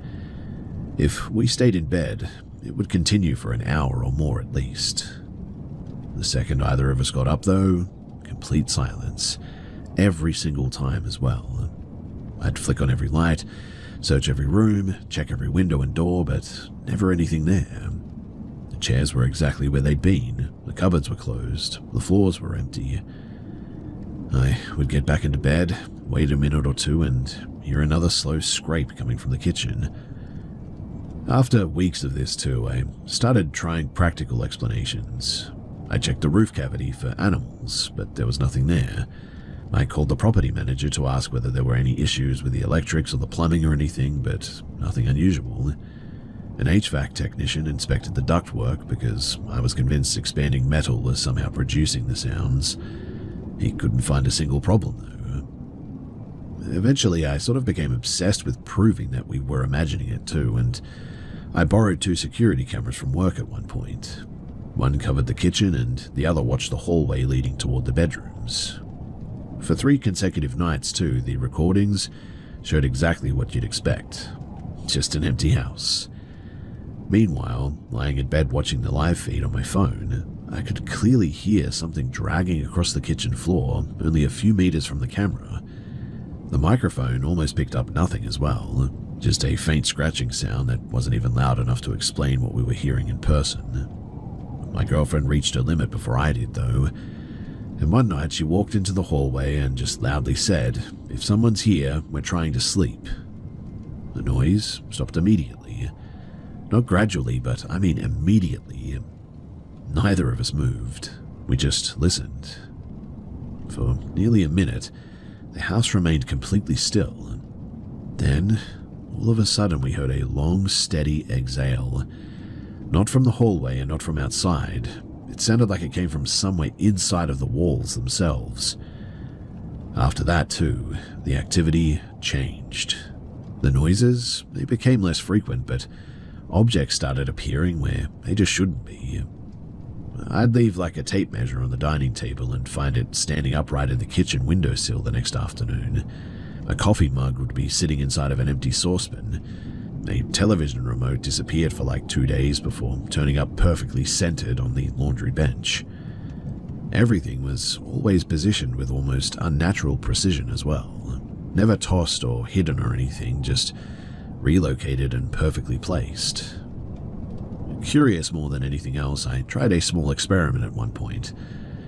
So, before going to bed, I placed a smooth river stone on the middle of the kitchen island one day. I took a photo so I would know if it had moved, and the next morning the stone wasn't where I'd left it. Mind you, it hadn't fallen or rolled or anything. It was now sitting inside of an empty grocery bag hanging from the pantry doorknob. Also, the bag hadn't been there the night before either. Neither of us had touched it, and that was months ago now. We're still living in the same house because, well, breaking the lease would cost a fortune now. The noises, they haven't become violent or anything, and nothing has ever tried to hurt us or whatever, but if anything, whatever shares the house with us seems more interested in rearranging things than frightening us. Still, though, we've certainly developed habits that we've never had before. Like, we don't leave random objects sitting on the benches overnight. We always close every cupboard before bed, and neither of us ever says goodnight to an empty room anymore either. It's hard to explain, but I think that the more we acknowledge it, the more powerful this thing seems to become.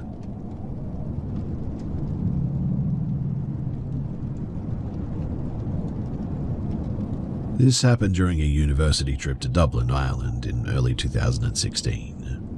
I was 22 years old, traveling with the school's debate society for a weekend competition. We'd spent the evening celebrating after the final round, and by the time a few of us had headed back toward our hotel, it was well after midnight. The streets, they had mostly emptied out by now. The pubs were closing, taxis were scattered around the city center, and the cold air smelled like rain now, and my friend and I decided to walk instead of waiting for a cab since it wasn't that far away. About halfway back, we cut through a quieter side street lined with closed shops, and that's when we noticed him. It was an older man sitting on the ground beside a newspaper stand with a sleeping bag wrapped around his shoulders. There wasn't anything unusual, particularly about him. Cities always have people sleeping rough, and I barely gave him a second thought at first. But as we got closer, he sort of slowly lifted his head, and I looked over for a few seconds. Something about his face immediately felt wrong. I cannot really explain it any better than this, but it was like my eyes just couldn't settle on it. One moment he looked like an exhausted old man with deep wrinkles and thinning white hair. The next, those features seemed to blur together for a fraction of a second. And underneath them was someone much younger. Not younger in a normal sense, though. His face looked weird, almost unnaturally symmetrical, with none of the age that I'd just been looking at. lasted such a short time that I honestly questioned whether I'd imagined it, but then he looked directly at me, and his eyes were unlike anything that I'd ever seen before. They were completely black. I mean, no whites whatsoever. The nearby street lamp reflected off of every parked car and every rain puddle, but his eyes remained completely dark, like they were absorbing the light instead of reflecting it. I stopped walking at some stage without even realizing it.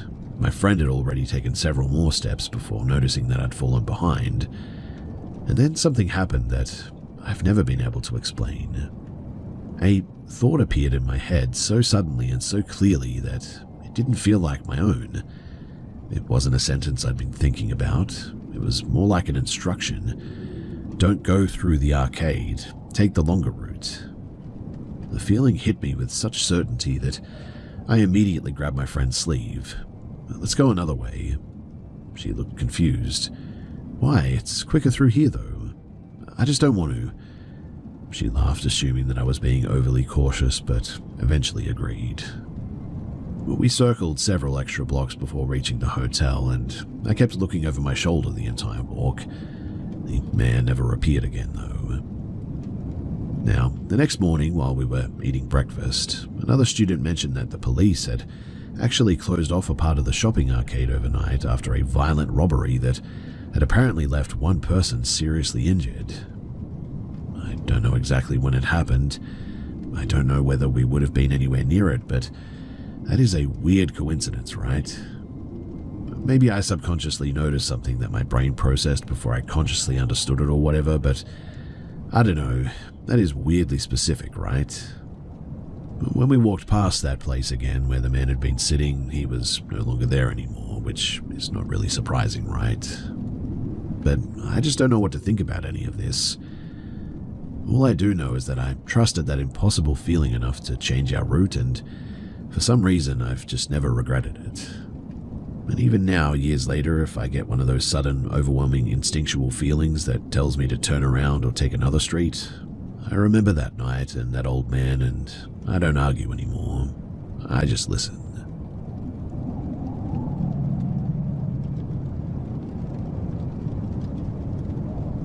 So this story is approximately 10 to 12 years old, and it happened in the Ukraine. When I was 18, just fresh out of school, I had a whole summer in front of me to do whatever I want before starting in university. Through our PE teacher, I got an offer to make some extra money during summer, and I happily agreed. The job was being a counselor at a children's camp for the summer. Basically, I had to watch over them, organizational tasks, hiking, etc. It was my first job, and I was happy to make some money for myself. Also, me being 18 and receiving the oldest group, 15 to 16-year-olds, that was a huge bonus to it as well. I was young enough to understand them, but older enough to be respected and listened to. The first shift was pretty mild, really. Not many things were happening, and we were getting used to the job, and the kids, occasional, I saw something staring at us from the forest. Complaining from the kids was taken not too seriously. We just thought that they were having a hard time getting used to the territory, because most of them were city kids, really, and unlike us growing up in the region, they had no idea how active the forest gets during the evening and nighttime. We thought that they had scared off some of the animals that were coming too close to the territory, really. Now, about the location itself, it was huge. When you entered through the gate, you could go left or right. On the right were the warehouses. They were at the end of the territory, maybe about a 10-minute walk away. Approximately 10 minutes of walking. Also on the right was the canteen, where we would have our meals, and then there was the football field too. Nothing ever really happened on the right side, and even if it did, we could never make it out there for reasons I'll explain in a moment. But if you turned to the left after the entrance, you could see buildings where we and the kids lived. As you turned left, you immediately could see a building where the girls were, and then in the middle was the building for the really small groups, like under 8-year-olds, and on the end was the building for the boys. The three buildings formed a U-shape, with a little garden in the middle, so there's enough space to gather and organize the 150 kids in the morning for breakfast. If you would try to just walk forward from the entrance, maybe about 100 meters in front of you, you would be met with a 2-meter fence and a dense mountain forest that goes up the hill. I know that that's a lot to take in, but the locations are important to have a clear picture of the encounters. So, as I said, the first shift was pretty mild. We didn't really take the complaints from the kids seriously, and then my friend arrived to work with us for the second shift when the new kids arrived, and that was when it all went absolutely pear-shaped. You see, this friend of mine was a huge chunk more into all paranormal stuff. I knew for sure that his grandma was a weird woman. She always knew when to stay calm and what people were going to do up front, like she was being told ahead of her interactions during the day. She was just always ahead of people. We were neighbors, and so I remember her from a small age, up until I got to like 15 or 16, and sadly she died later. Anyway, this friend of mine probably was educated by his grandma on how to use tarot cards and all that. He was pretty good at it all, and I won't go into details, but he could tell quite a few things about people that he just met and their family and all that, just by throwing a few tarot cards on the table. The day that this friend of mine arrived, we used the cards for fun, and that was when it all started. I believe that he was like throwing fuel on the fire or something. He always gathered people around him, and kids loved him. Extremely strong energy, and even now he has a very warm aura, though he hasn't been practicing anything for years after this story. But it started small. We were woken up on the first night from a scream from the middle house, with the smallest groups. Immediately we ran outside to the kids, and after a few minutes of calming them down, they said that someone was hitting all the windows, like all of them. We're talking about 10 to 12 rooms next to each other and the same amount of windows, really. Around 3 or 4 of them had broken glass in the corner, and we couldn't understand how someone could hit all these windows at the same time, shatter some of the glass, and manage to run away without us noticing it too.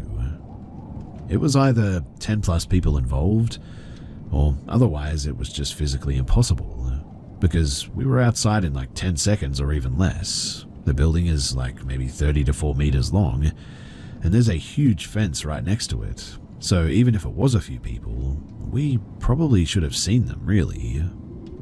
We calmed the kids down though, and we went back to sleep, thinking that we would just deal with it in the morning. But the morning, it wasn't better at all. We were shaken by screaming again. The girls took the younger groups out to do the morning exercise with them, and out of nowhere, an approximately 3 to 4 meter long snake started to hunt them from the garden. It was aggressive too, and absolutely huge. When I say huge, I mean it was massive, at least 2 to 3 times as long as an average person and really thick.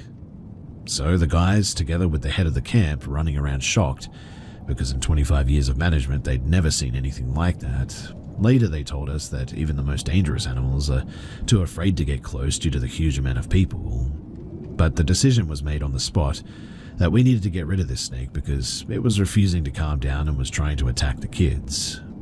Also, it was only aiming for the small ones, it seemed. The small kids, that is. It didn't seem to care about the grown-ups, like, at all. We found some sturdy sticks and we started to hunt this snake. Finally, we managed to pin it down and it just suddenly died. I mean, we were just holding it down. The plan was to put it in a van and release it on the top of the mountain, but the snake just up and died. My guess is probably from stress, but it was weird. What we did next is low, I know this, but I regret it now, and at that point I was 18 and it sounded like a good idea. So we decided to skin the snake and put the skin on the pole that we had with the flag of our group to encourage the kids to be brave and not to be afraid of the forest. Honestly too, I still believe that that's when the gates of hell pretty much opened. We made something or someone very angry by doing that, and everything just went terribly. Probably a week later, when the first group of kids went home and we were waiting for the new kids, due to it being the second day of the new shift, basically all the kids got their stuff to the buildings and we had an extra night before they would move in. So after spending the day on preparations and helping parents move the bags in, we decided to go to the girls' dorm where the other girls who worked there resided, to have some drinks and have some fun and play some music and all that. This friend of mine was really exhausted, so he went to his bed in our dorm to sleep, and he went with some other guy. They were cutting wood most of the day, so it's understandable that they were pretty tired. For context though, the window of the room in which they were partying was looking straight at the boys' dorm. There was no way the guys could come outside without us noticing them, is what I'm getting at. There were also automatic lights above the door, so we immediately would have noticed the lights going off if they had. Also, don't forget, we're in the mountains, so signal on phones or internet is pretty much inaccessible here. Like, there's basically no signal anywhere. So, it started approximately half an hour after the two guys left. First, we heard someone using the toilet in the end of the corridor. We sort of looked at each other with curiosity, because nobody but us should have been in that building. Everyone was in the room, really. The guys are in the other building and they cannot come to us without us noticing it. Plus, they would have to have knocked on the window or the main door because we had locked all the doors at the time with a key. That's important too. It was part of our job to make sure all of the doors were locked with a key after the sun was down. With or without kids, the dorms always had to be locked. So at that, we got a bit tense, but we didn't hear anything for about 5 minutes, and so we just went back to chatting. 10 minutes passed, and the girls literally screamed when someone very fast knocked on the door to the room, then tried to push down the handle. I jumped to the door literally 5 seconds later, fell on my butt along the way, and when I opened it, there was nobody. We ran out to the corridor, checked all the rooms, but there was nothing. The windows were locked, door locked on the key with us in the room. I think this was the moment when we started taking it more seriously too. We sat for a minute thinking about what had just happened, and there was absolute silence in the room. 4 girls and me with another guy. Then the silence got abruptly disturbed by a knock on the window. Just one very heavy knock, like someone slapped his palm on the window and left it there. I immediately jumped at that, waiting there to see one of the guys, thinking that we must have missed them coming outside because we were busy checking the rooms. But I can assure you that there wasn't anyone there. It was now too that I got a very uncomfortable feeling that somebody was watching me from outside. I could see the whole garden in the middle, the forest to the right over the fence, and if I really pushed my face to the window, I could even see the door handle to the building that we've been in. But no living person, no one. I gave a voice to my concerns about being watched, and one of the girls came next to me to look outside. That was the moment that I almost went deaf because she started screaming, "Who are those people?" at the top of her lungs. We calmed her down as much as we could and asked her to tell us what she had seen. She said that there were a lot of people standing outside of the building, all of them looking at us, but she couldn't see the faces because it was around midnight at that point and really dark. She said, though, that she could see their heads turned into our direction and that they were just standing there. I asked her to count them, but every time she reached around 20 to 25, she started crying and having a meltdown from fear. She said that there had to be at least 50 plus of them outside, though. While none of us could see anyone, apparently she did. Now, remember how somebody knocked on the door of the room or the window and we couldn't find anything in the building? We checked all the doors and the windows. Well, suddenly, the main entrance door, that was checked 15 minutes ago.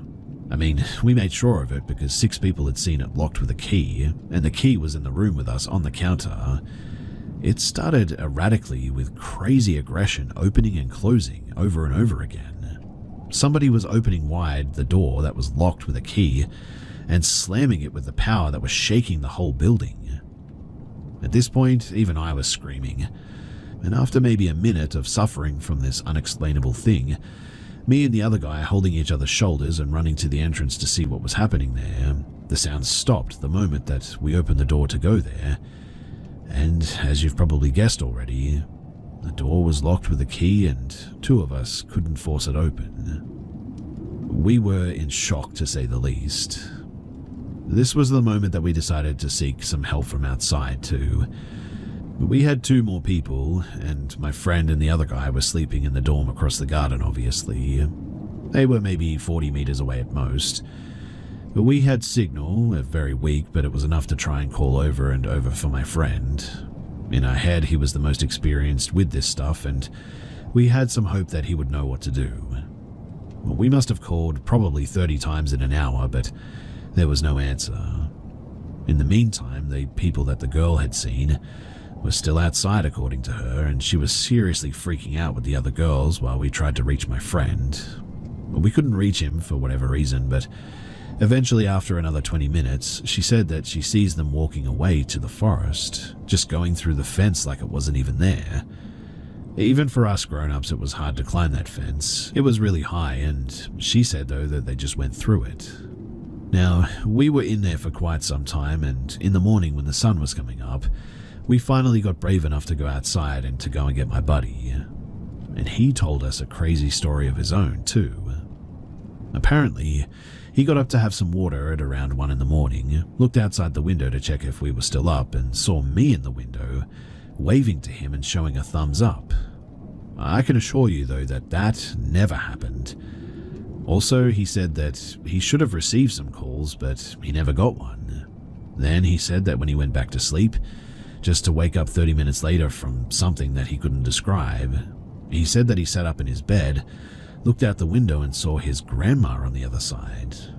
Apparently, she told him to go back to sleep because he cannot go outside now and his friends are going to be fine. She will look after them. He thought that it was a dream, and so he just sort of went back to sleep. That was around the time when the girls said that they started to walk away to the forest as well, allegedly. Also, the phone of my buddy was found in the morning in the middle of the garden, while he never left the room and was checking his phone when he woke up the first time, so he definitely had it. Also, he said that he had a strong desire to come to us when he first got up, but he saw me in the window with my thumbs up and decided to stay, believing that we were fine. And so, all in all, when we put together the stories in the morning, we probably got our first white strains of hair from stress, but my friend said we have to apologize. So the next night, me and him went up to the forest. He made a small fire. We burned some herbs and loudly apologized to anything that we disturbed by our actions. And weirdly, after that, nothing really happened. There were some shadows in the forest here and there, some weird sounds in the night, but nothing like before. One of the girls managed to shoot a picture of something white passing in front of one of the windows on a Polaroid, but sadly after our work ended, we didn't keep in contact, so I can't provide the photo. Maybe my friend was still in contact with her or something, and maybe I could retrieve them that way, and if I do, I'll be sure to show it. But in the end, after working there for some time, eventually I left, and it was a crazy time, and all those events that happened that night are something that I'll never forget as long as I live.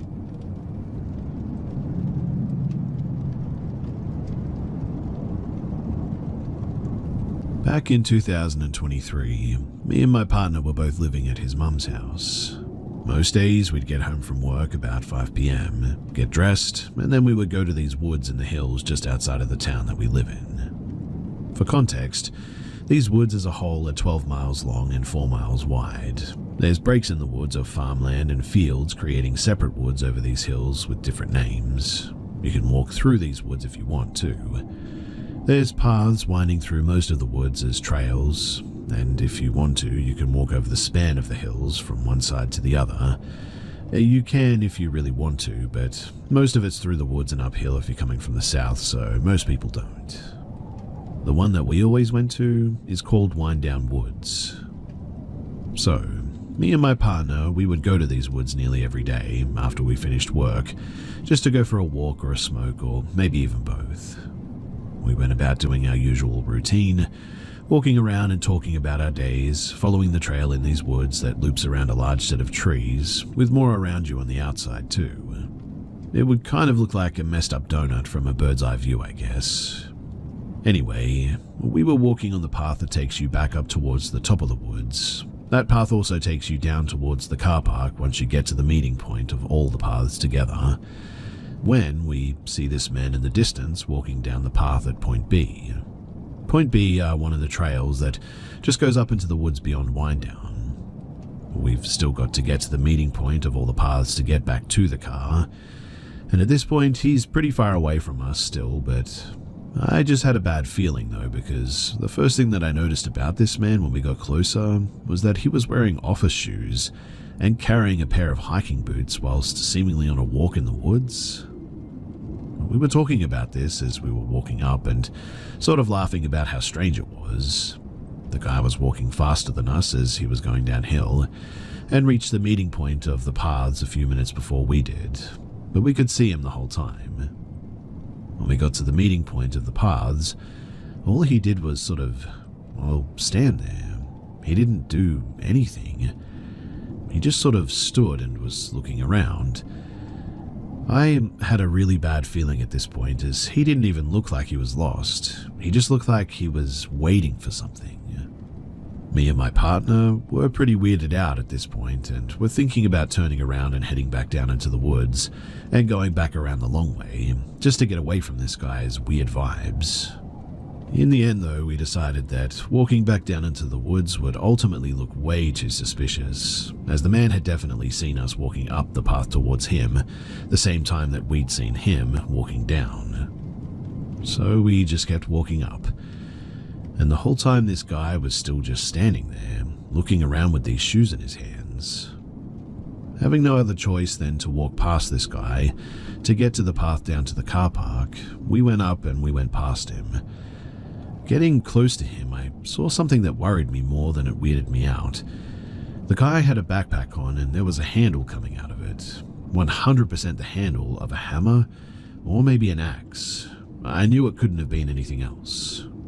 He hadn't been on a phone all that time that we'd seen him, not even when he was loitering around. Just more and more stuff adding up and freaking a man out. But as we walked past him and started down the path towards the car park, the guy decides now that he knows where he needs to go without getting a phone out or a compass or anything, and starts walking down behind us. I was freaking out, and so was my partner, who doesn't usually get paranoid about stuff like this because I do it all the time for, no reason really. But there was something about this guy that just wasn't right. Also, there were no other cars in the car park except for mine, so he had no real reason to be walking out there. We were walking as fast as we could without running away from this guy, and after what felt like a lifetime, we got to the car, locked the doors, and we drove off. I didn't even look back. To this day, I think about this guy and how strange he was acting, but then again, I think about how strange we were probably acting, and maybe the poor guy was simply on a walk. Anyway, cut to just the other week, and me and my partner are at our friend's house for their birthday, just hanging out, meeting their other friends that we haven't met before, having a blast. But as usual, with every small group hangout, it got late and we started talking about weird experiences that we had and spooky encounters. Obviously, we told everyone about our encounter with the really strange man in the woods.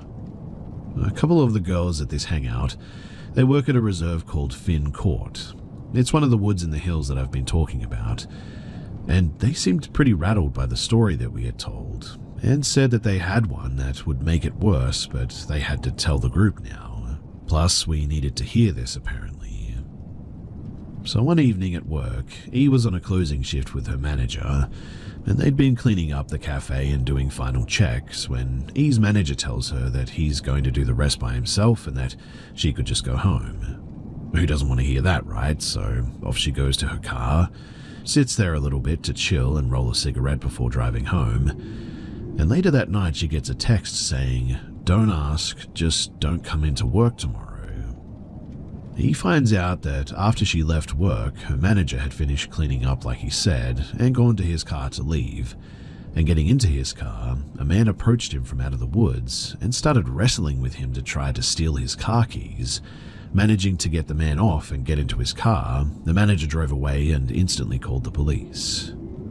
After talking to the police, they connected some dots of a call that they'd had earlier that evening from a concerned neighbor living in a village a couple of miles from Finn Court, reporting a suspected burglary of one of her neighbors. Another call from a mental health institute in town about as far away as ours from these woods from the opposite direction, saying that one of their patients had escaped. And it turns out, after the police put the whole story together, that this man had escaped, got a haircut, and then walked miles to this village in the middle of nowhere, broke into this house that he thought was abandoned, It was actually the home of an elderly couple. The man was completely disabled and wheelchair bound, and his carer was his wife.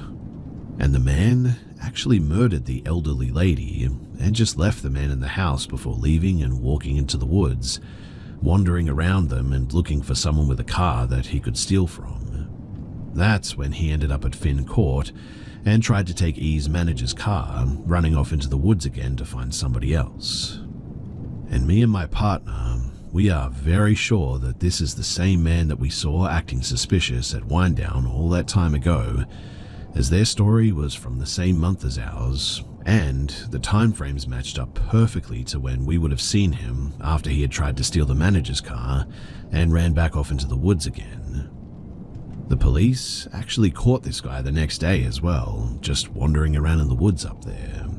He was following us back down to the car as well, but who's going to jump two guys in an open space where one of us could have easily made it to the road? I think he was trying to freak us out and get us to go back into the woods, to be honest, when he stopped at that meeting point and was sort of loitering around. I don't know for sure, but I suspect that that was his plan. Whatever the case may have been, this still horrifies me to this day, and it feels good to get it off my chest and share this with someone. This whole thing still horrifies me to this day, and it feels very good to just get it off my chest and finally share it with somebody else.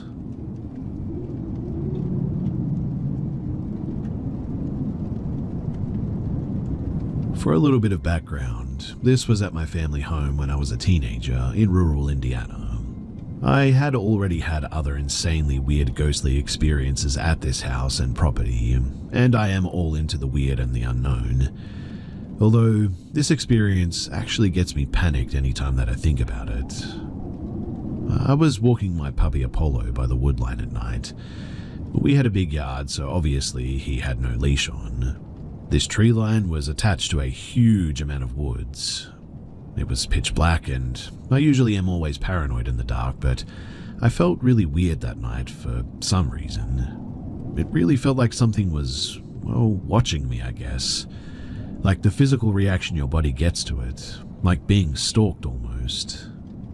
I soon realized that maybe I was more than paranoid and started to walk back down the gravel road back home, which was a bit away. We lived in an area where people would be caught hiding in the woods from the cops all the time. It was an area with a lot of meth addicts, so I wasn't taking any chances. And well, I took only a couple of steps back when I heard this giant sort of thunk sound. It legitimately sounded like somebody had dropped a bag of bricks from up high somewhere. The sound came from inside the woods though, and it sounded like it was parallel to me. Now, I had my dog with me, so I was going to yell "he bites," assuming that it could have been another guy on the run, but before I said anything, this tall, I believe 7-foot figure at least, comes out of the tree line. Whatever it was, it had sickly white pale skin and was completely starved. I could see its bones poking out of the cloth that it wore around its waist. A human-like body without hands and feet, but really lanky limbs, and an abnormally wide chest. The face was genuinely the worst though, and the most confusing part. Imagine a deer skull without antlers, but also much wider and flatter on the front-facing part. No indentations for nostrils either, and it was just flat and smooth. Although, unlike a skull, it was covered with some sort of, like, sickly pale skin maybe. It had 2 sets of eyes and looked to be no mouth. It wore some sort of wooden headgear that I couldn't take time to comprehend. No ears, but had short tangled dark hair on the back of its head. The look that I exchanged with this creature was short, but I'll never forget it. The most insane part to me, though, is that it almost looked as terrified as I was. It looked surprised to see me and even froze in place as we looked at each other. Didn't reach out to me and just sort of, well, looked at me. The eyes, though, were pitch black like an animal's eyes. Really, it was a lot like a deer in the headlights. My dog, being smart, immediately ran and waited for me at the foot of our porch until I snapped out of it and ran too. Honestly, too, I can't say that I blame the little dude for leaving me there either. I mean, at least he waited, I guess. But I looked back while running and saw the figure fade into the woods, and that was the last that I saw of it. Fast forward a week later, though, and that's when I started getting knocking and scratching at my bedroom window every single night. My window was up high too, at least 8 foot off the ground, and this went on for a week until I asked my friend who lived next to me to go outside and tell me what they saw. While I was on the phone with them, hearing the scratching against my window, they said that they couldn't see anything. They thought that I was the one scratching and that I was messing with them, but genuinely I wish I was. This went on for months as well after this, while I had awful nightmares all the time. Eventually, they stopped and my dreams became sort of less apocalyptic, I guess you could say. And after some research, I have to wonder, was this a Wendigo? I didn't think that they would be afraid of humans or look like that. Is it something entirely different? I have no idea. All I know is that I'm very grateful that it all ended, and I've been sitting on this for years, wondering all this time what the heck that was.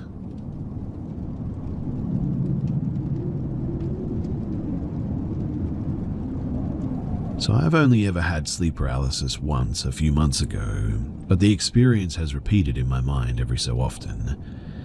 I was in bed, home from college. I had woken up in the middle of the night and the hallway light was on. I rarely even turn it on though, so I know that I didn't turn it on. It's possible that my dad did, but that would be unusual. Anyway, peering around the corner is a pale woman with shoulder-length straight black hair. She was wearing a polka dot black and white dress. She smiled at me the entire time, but her expression was slightly uncanny valley, I guess. Creepy and unsettling, but the smile also felt genuine, if that makes sense. I didn't feel like she was malicious or anything, and she stayed still and just sort of watched me. The whole experience lasted maybe a minute before I broke out of the sleep paralysis. The experience obviously freaked me out, mostly because I have a fear of home invasion, but whenever I remember the experience, I don't feel the same terror that I did in the moment. Again, that was the only time that I'd ever seen her.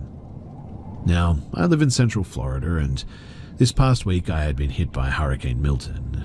I'm okay, by the way, just some flooding in the area, but luckily no damage to our house. I was sleeping on the couch because I'm paranoid about windows breaking in through rough storms, and my bed is right under a window as well. I woke up in the middle of the night, and the storm was still going strong. I know that I wasn't under sleep paralysis or anything because I immediately started petting my cat, who was anxious from the storm.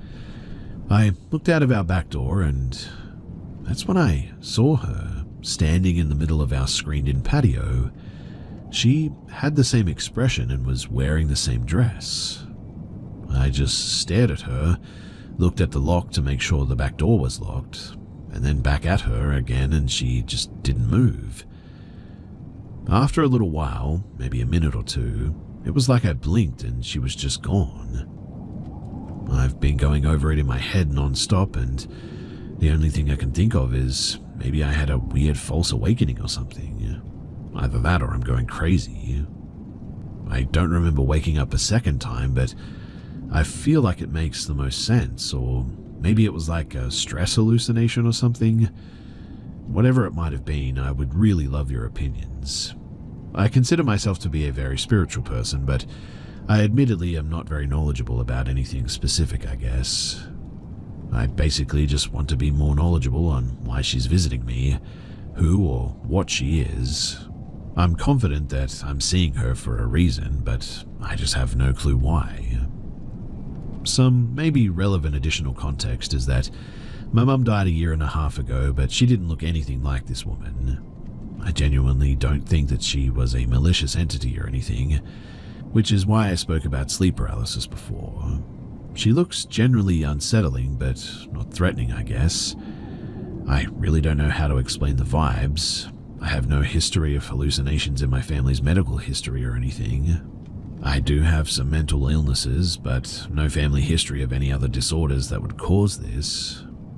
So, if you have any idea as to what this could be, then please, do let me know.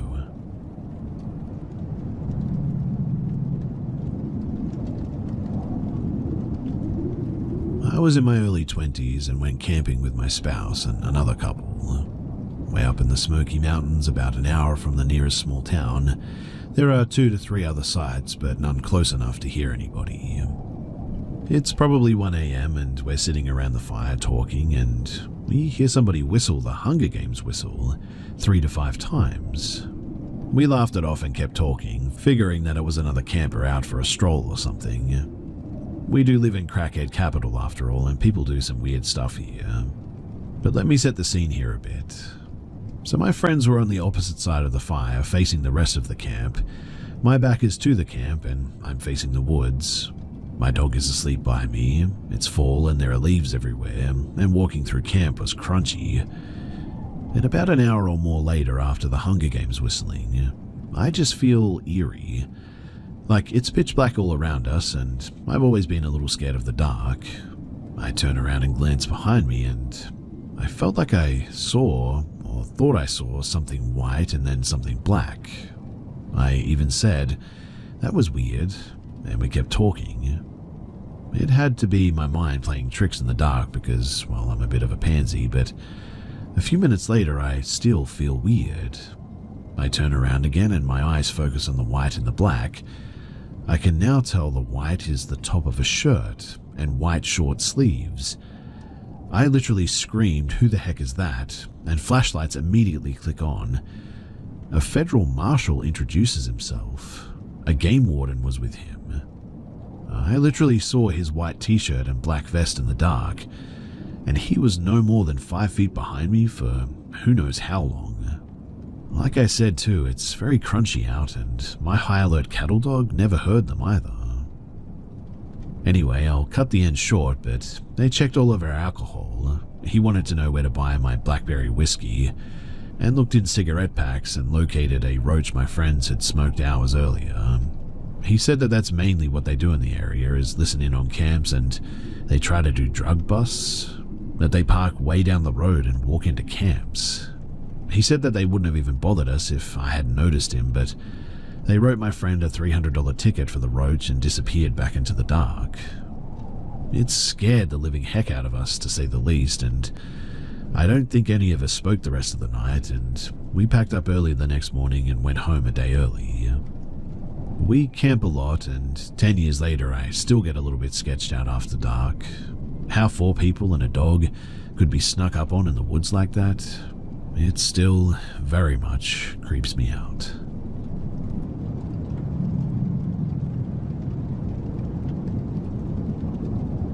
This story happened to me about 5 days ago. It was on a Saturday, and for context, I'm a 16-year-old French boy. So, I was with my friend this Saturday in my little French hometown, casually hanging out at the border of the town for a whole hour. My friend here is a 17-year-old girl. We were sitting on some big rocks behind the kindergarten school of our town, right in front of the beet field around 8 p.m. The sky was starting to turn dark, and nothing has ever really happened in our town since we've lived here, except recently when a horrific stabbing account happened with a family. It really has nothing to do with my story, but I note it because, like I said, nothing ever really happens here. Anyway, I was sitting with my friend eating stuff like we casually do when we hang out, when suddenly I spotted a man with a beanie. He had his hands in his sweatshirt and was directly walking toward us. He was way too close for my friend and I to just get up and walk away at this stage, but he comes right in front of us and starts talking in English. My friend doesn't actually speak English, so she didn't really know what was happening at the time. This guy comes right in front of me when he noticed that I was able to speak English and tries to shake my hand, which I deny the approach. Note too here that he didn't look like he was drunk or under drugs or anything. This weird guy though starts talking to me, and he points out the field that was behind my back, which means that if I wanted to look at it, I would have needed to turn my back to him. And then he was sort of very insistently saying, "Is that cabbage?" I responded yes, but he wasn't satisfied by my response, since he was trying to get me to look behind me. However, there was literally the other part of the field that was in my line of sight at my left. He tried to get me to look again and again, which was kind of stressing me out because this guy was like less than a meter away from me, which means that he could have done, well, anything that he wanted to me. Then he told me some incoherent stuff like, my driver told me there was cabbage here, or I asked people and they didn't understand. Right after saying that, he pats my shoulder, goes behind me, and crouches at the border of the field. He tells me to come to see if it was cabbage when I clearly told him many times that it was. Even though it wasn't, I was trying to get rid of this creep, but it did kind of look like cabbage. Right when I see that I'm out of his range, I say to my friend to take her bag and start running. At first, she thought that I was joking, but when she saw me running, she changed her mind quickly. We were like 20 meters away from him, and he started walking toward us but rapidly disappeared behind the kindergarten school. My friend and I were both really unsettled by this and quickly wanted to get home. We said goodbye to each other and we split in two different directions. I needed to go by the elementary school that was right next to the kindergarten school to get home. And suddenly, I see the creep coming from the road that was between the field and the kindergarten school with his phone on in his hands. I quickly turned around and went to my friend's house with her, waiting for her father to drive me home. Later that night, my friend and I were talking and we suggested that it may have been some sort of kidnapping or organ trafficking attempt, since it was the first time that we saw an alone foreigner that didn't speak a single word in French, and the fact that he got up and escaped quickly when we started running hinted to me that it was just some sort of pretext to something evil, and to move away with my friend. Maybe he had texted some guy waiting in a car for them to kidnap my friend or me, since the creep was clearly trying to make us lose time with this cabbage thing. But later that night, I told what happened to a friend of mine that lives in the same town as us, and he told us that he had actually seen this guy, that he was hanging around town and acting strange. We were obviously very unsettled and scared after that event. We're okay now, I guess you could say, but I still wonder if maybe that guy was up to something more sinister. If anyone has anything to say to help us clear this up, then I would really love to hear it. Thanks for listening to, and stay safe out there, guys.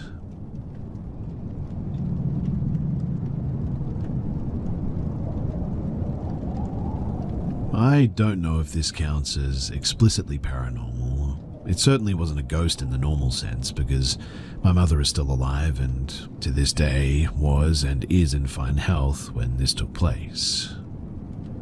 So when I was like 8 to 9-ish, I regularly stayed up late. I still do, and I think it had something to do with usually listening to my parents fighting and the fact that I was on edge when they were both in the house, but anyways, that bit's not too important. What is important is that this was another night that I was up late, or late for a child, so like 10 or 11. I had a TV in my room that I was watching, just hanging out on my bed next to my heavily sleeping sister.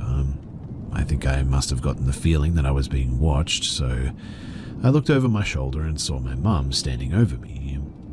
I still remember this too, like it could have been yesterday. It's such a clear thing in my mind that it makes me sure that I experienced it, and that I wasn't dreaming, but her face was just blank.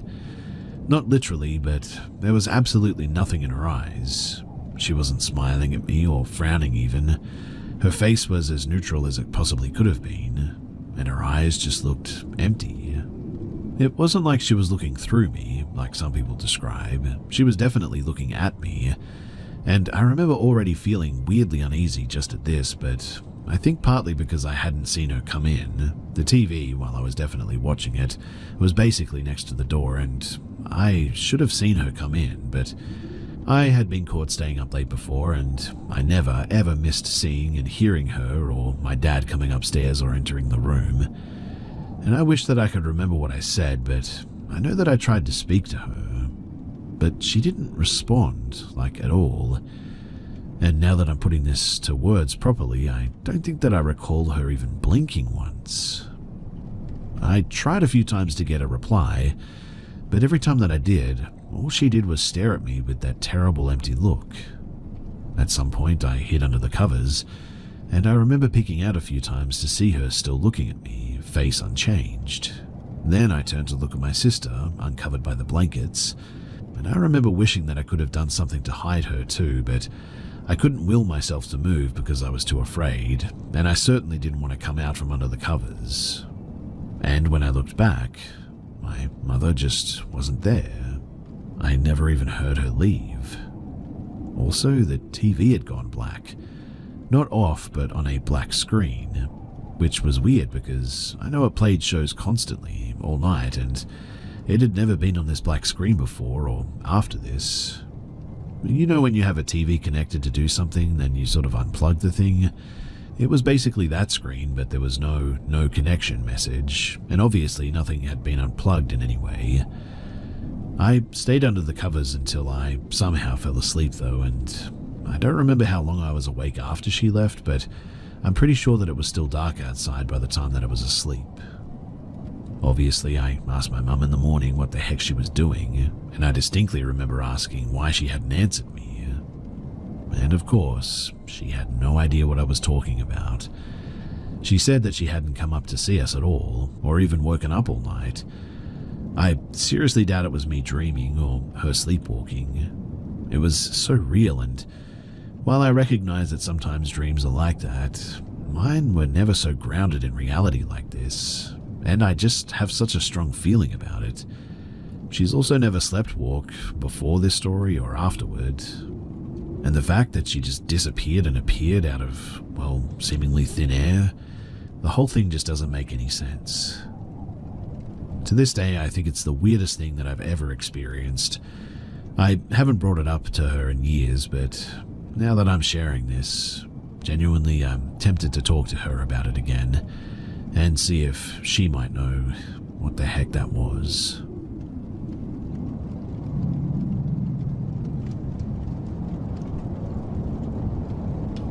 This happened to my sister over 20 years ago, but I never forgot this story, as I could tell just how disturbing this experience was for her when it happened.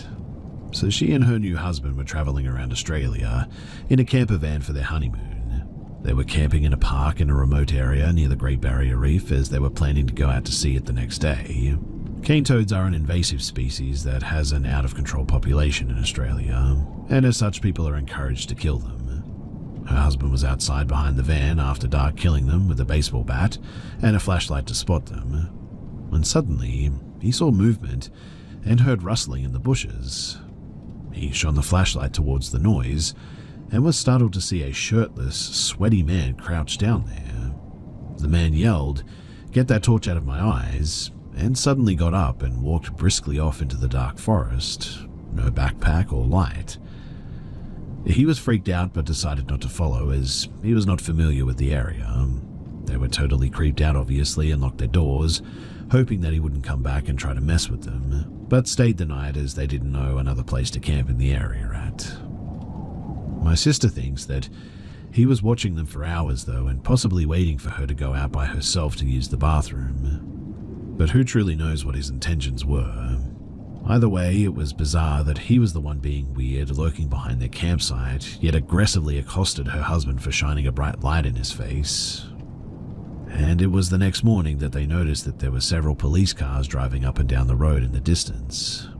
They did go and tell the police what they had seen the night before, and although the cops didn't say, they have a theory that maybe he was some kind of a criminal on the run, which is even more troubling to think about.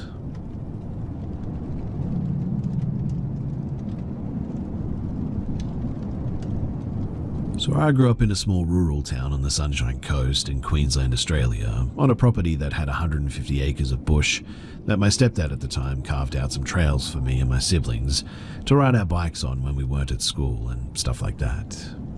Any chance that I got, I'd be out there and never experienced anything like this before. So I was the sort of kid who got a kick out of being out there by myself and always felt safe. I was always content with my own attempt at teen verse wild, and I would quite regularly grab a swag, a backpack full of snacks, jump on my bike and find a new spot to pitch up the swag to just enjoy being away from it all. I never felt in danger of any predators, since there aren't really any here, and any animal that would have even remotely come close to causing me harm would immediately dip the moment that they heard my bike, so being out there always felt quite tranquil. But this day, This day was different. So it was about 7:30 in the evening, and being in the middle of summer, it was still fairly bright out on the trails. So I thought nothing of jumping on my bike and going for a ride for a few hours. It was along one of my favorite trails.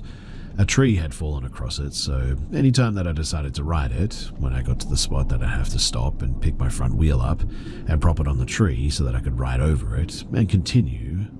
But when I pulled up to the log this day, something just didn't feel right. I was immediately incredibly uneasy. It felt like someone was staring daggers through me with 1,000 years of rage in their eyes, and it made every hair on my body stand on its end. But I looked around and I didn't see anything. And so I quickly brushed it off as just me being irrational because I had one too many energy drinks.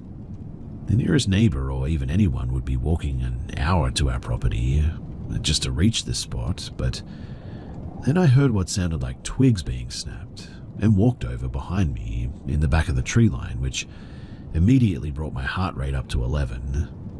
I scanned around again and again saw nothing, but this time I just felt like I was in a world of danger and had no idea why. I started sheepishly saying, "Hello, is anyone there?" and got zero response except for the sound of twigs breaking around me.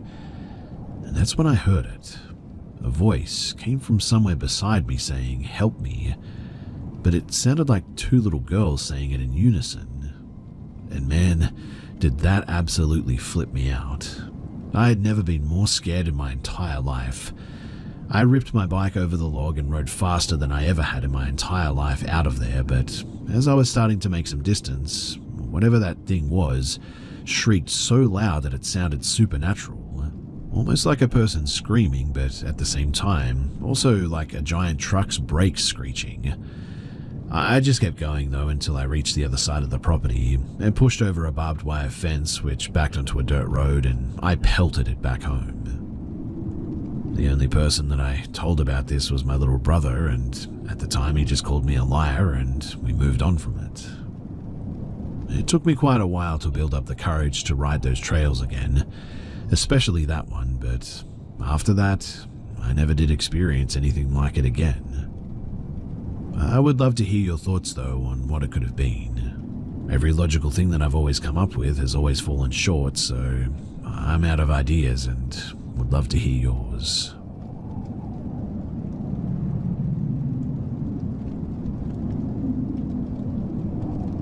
This happened a few years back when I was a sophomore in high school, probably 2017.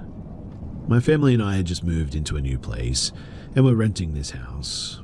On the day that this happened, my parents were out of the house running errands, leaving my brother and I at home. We were both upstairs in our rooms, and right across the hall from each other, in fact. And while in my room, I heard the garage open. I thought that my parents had come up, so I went down the stairs to check the garage, but nothing. I went back upstairs, back into my room, and began to hear dishes moving in the kitchen. Again, I walked out of my room, looked over the stairs and into the kitchen to see if my parents were home, but nothing. I walked back into my room after this, and a few minutes later, I hear voices in the house. I walk to my door, open the door, and I see my brother standing right in front of me. He also was coming out of his own room. We both told each other that we had heard our parents and began walking down the stairs. Halfway down, we were having a conversation, more than likely arguing about something kiddish, when my mum's voice calls my name. For context, at the bottom of the stairs was the door to my parents' room. They had left the door to their room open with the lights off, and it was pitch black. My brother and I instantly go quiet and sort of look into the room while remaining on the stairs. A few seconds pass and we hear my mum's voice again, only this time it said my brother's name. And at this, not even a moment later, my brother and I bolt up the stairs and lock ourselves in my room. I instantly call my mum and tell her that somebody was in the house. Luckily, both her and my dad were at the grocery store just 5 minutes away, but still, this confirmed to us that they really should not have been home. This is the first and only time, hopefully, that something like this has ever happened to me. My first thought was not that it was something paranormal. I mean, the voice was so clear and human-like, and matched my mum's voice that I really believed that it was her, or an actual person at least. Of course, in the end it wasn't, and she wasn't even home, and neither was my dad. Looking back on it, I never really liked that room. It was way too dark and unsettling, and there was always something spooky about it. But I still do wonder what spoke to me, and my brother for that matter, from my parents' room that day.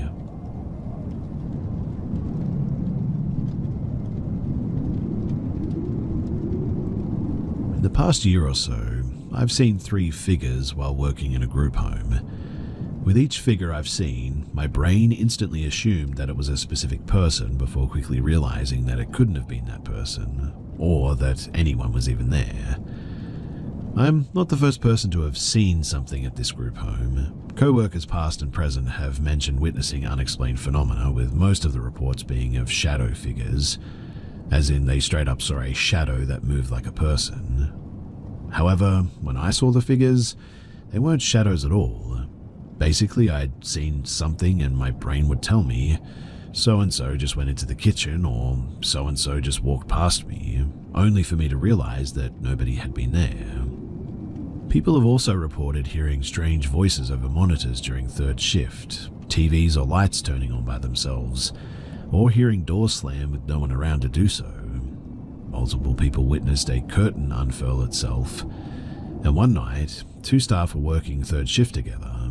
They were both sitting at the table together when suddenly, one of their phones started ringing with a messenger call.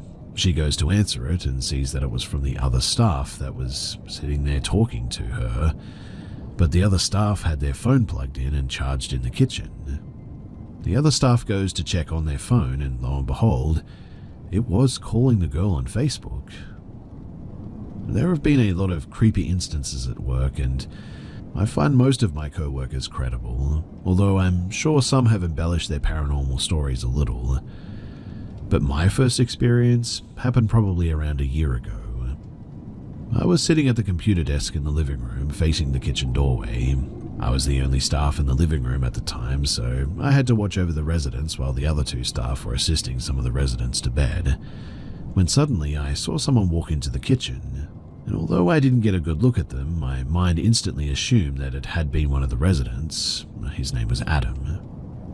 We only have 3 residents in the home that walked unassisted though, and the gait and stature matched Adam. After about 5 seconds, I remembered that Adam wasn't even home though. Confused and wondering if maybe Adam had come home early from the movies with another staff member, I went into the kitchen, only to see nobody in there.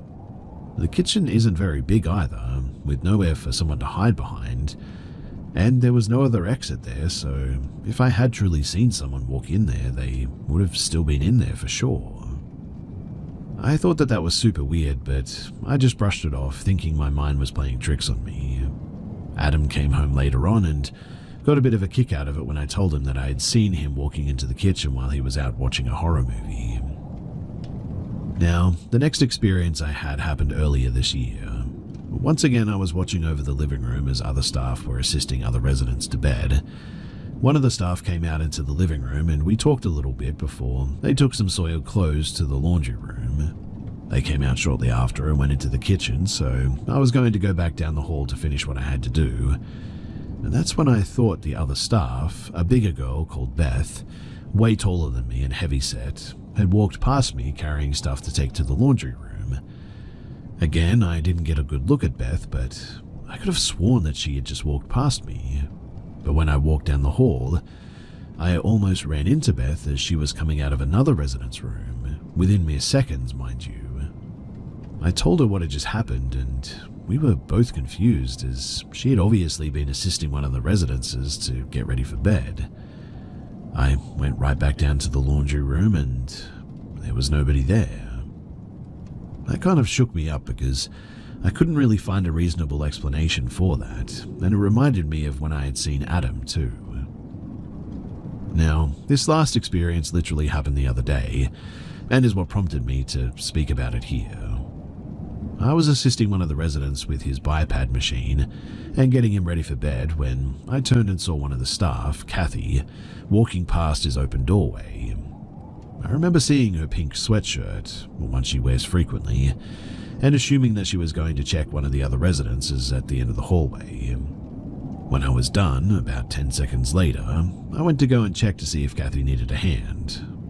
But she wasn't anywhere to be found. I called her name and she didn't respond. When I went back down to the living room, Kathy was sitting at the table. So I asked her if she had gone down the hall and she said no. And I realized that she was wearing a different sweatshirt than the one that I had just seen. Still pink, but it was a darker pink color. She said that I probably saw Sam walk by, but I told her that I was in Sam's room helping him to get to bed at the time, and that I had seen her walk by with her lighter pink sweatshirt. The other staff vouched for the fact that Kathy had been in the living room that whole time though, and this instance was the most unsettling for me because this time I had noticed a specific detail, Kathy's sweatshirt. I've only experienced this at work, mind you, and I've never really had any other unexplainable experiences in my entire life. A handful of past residents have passed in the home, although none of the figures I'd seen resembled any of the residents that I had known, or any that I had been made aware of at least. I've tried to rationalize this, but I just haven't been able to come up with any explanations that satisfy me. I get plenty of sleep most nights, so it's not like I've been having sleep deprivation-induced hallucinations or anything. I highly doubt it's carbon monoxide related. I don't believe there are any potential sources of carbon monoxide in the home, in fact, and detectors are mandatory here anyway. I was a bit stressed out on the night that I saw Kathy, but I don't recall being particularly stressed during either of the other incidences. Toxic mold? I've read that toxic mold can potentially cause hallucinations, but haven't really noted any other signs or symptoms of that in myself or any of the residences or staff working in the home.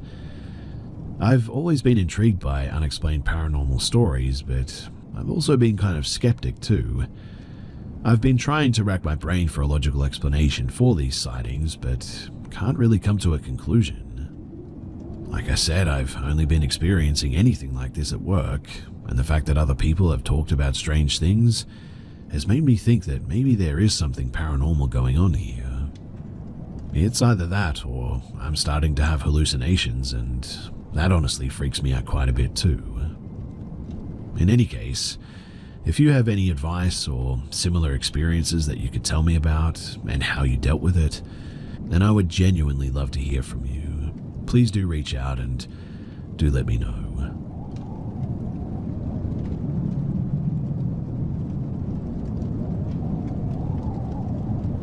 I've never shared this before, but I felt like this was a good time to do so. So, I was with my ex, who was not a good person at all. It was a rough time in my life. I was 22 and addicted to drugs, which he supplied. Though to be fair, I was addicted before we met. His family was very dysfunctional, to say the least, and his father had actually passed away a year before we got together. He had been a pastor, but he was also a very bad person. He did things to his own kids that no parent should ever even think about. But he passed away in the house where these things had happened. There's more to the story though, because his sister had been heavily involved in satanic rituals with her ex, and had actually sacrificed animals in the house. Goats, chickens, cats, things like that.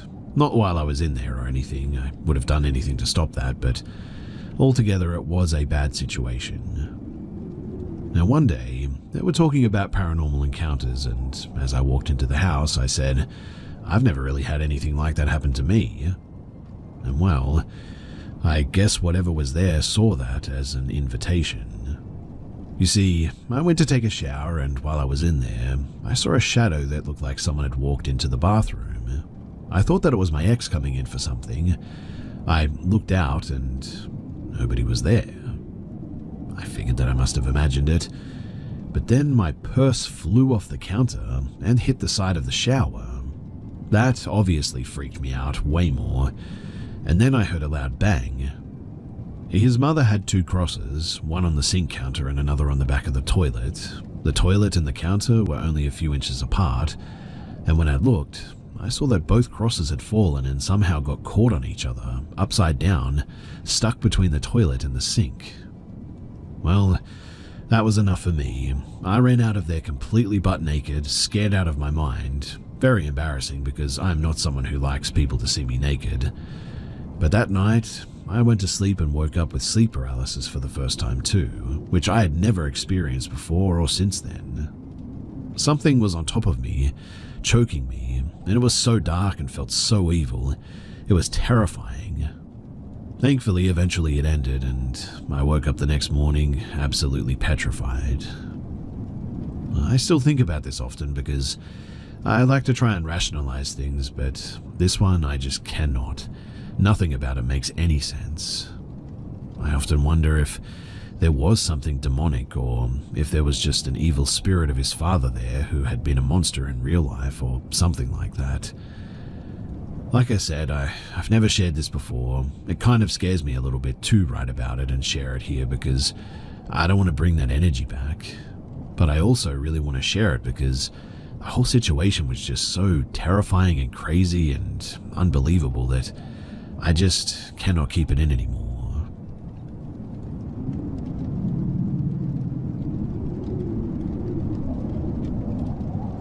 My wife and I have been renting our house for the past 2 years. Sparingly throughout our tenure, we have heard running in the attic, bangs on the ceiling of the basement. I've seen shadows following me. We have heard full conversations outside of our bedroom window, locks on our doors being changed, and other odds and ends which have given us all the spooks. I'm hearing things move upstairs as I'm actually sharing this, but yesterday it has seemingly intensified. You see, when I got home from work, I came home to greet my wife and my 2 daughters. The kids were napping and we decided to play Fortnite to take advantage of the opportunity. When the kids woke up, all was pretty well and we had snack time, enjoyed our night together, and as the night was coming to a close, my oldest, 2, wanted to play a new game that she had just learned, hide and seek. She's very good at running away from us and hiding when things don't go her way, but certainly not while we play hide and seek. When it was her turn to hide, she likes to peek around the corner and watch me count and cutely lets me find her immediately. When it is her turn to seek, she's super excited and really loves it, but she can never find me. She always runs to her room first and goes under her bed, one of her usual spots that we find her. It may seem like something lighthearted and small, but we have no clue where she learned what hide and seek is, to be honest, and how to play it. She's been infatuated with playing it for the past week. And maybe she'll get better at it. Maybe I've seen too many scary movies, but it still gives me the creeps wondering where she actually learned the game. Another weird experience happened though later that night, when it was time for the girls to go to bed. I was on my way back to get my oldest changed and ready for bed when my wife said she's by the curtains, as she had just saw her walk in and they were visible from where she was sitting. I looked and didn't see her there, but she had crawled out from behind our recliner across the room.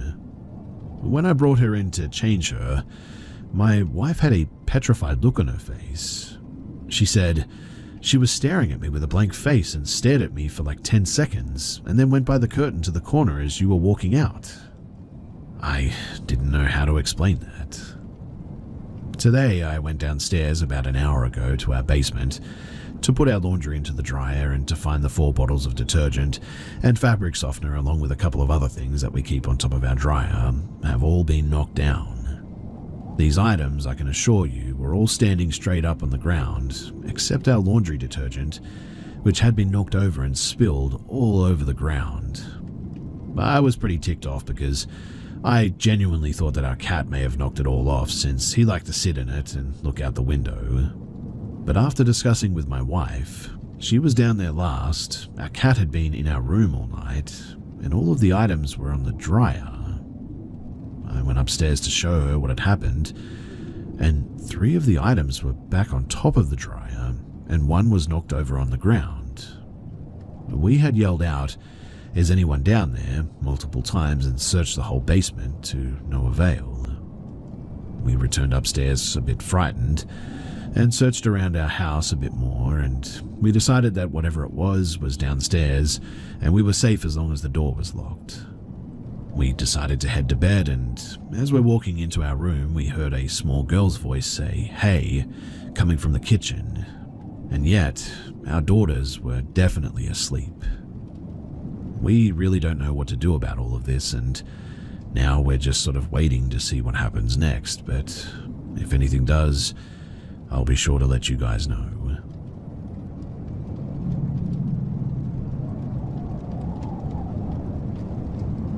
I grew up in a very old house in the Midwest that my parents got for a steal. It was originally built as a hotel, and the seller was very motivated to get rid of it. Growing up, weird little things happened all the time. The typical malarkey that is easy to ignore for years and years, footsteps, strange shadows, the feeling of being watched or followed, swearing that you see someone in the room right as you wake up, the room in the basement that chills your blood every time for no reason, the occasional hard-to-explain moments. I moved to the West Coast in my 20s for school and self-discovery, and during a visit from my family, my sister told me that they had met a ghost in the house. Obviously, as you can probably imagine, I was pretty skeptical about that, but my entire family backed her up. She was apparently in her room and her radio had been acting up, so just on the off chance she said, "Okay, if you're a ghost, could you just please stop it?" The radio turned off. She waited a moment and then said, "Wait, if you are a ghost, turn it on." And the radio turned on.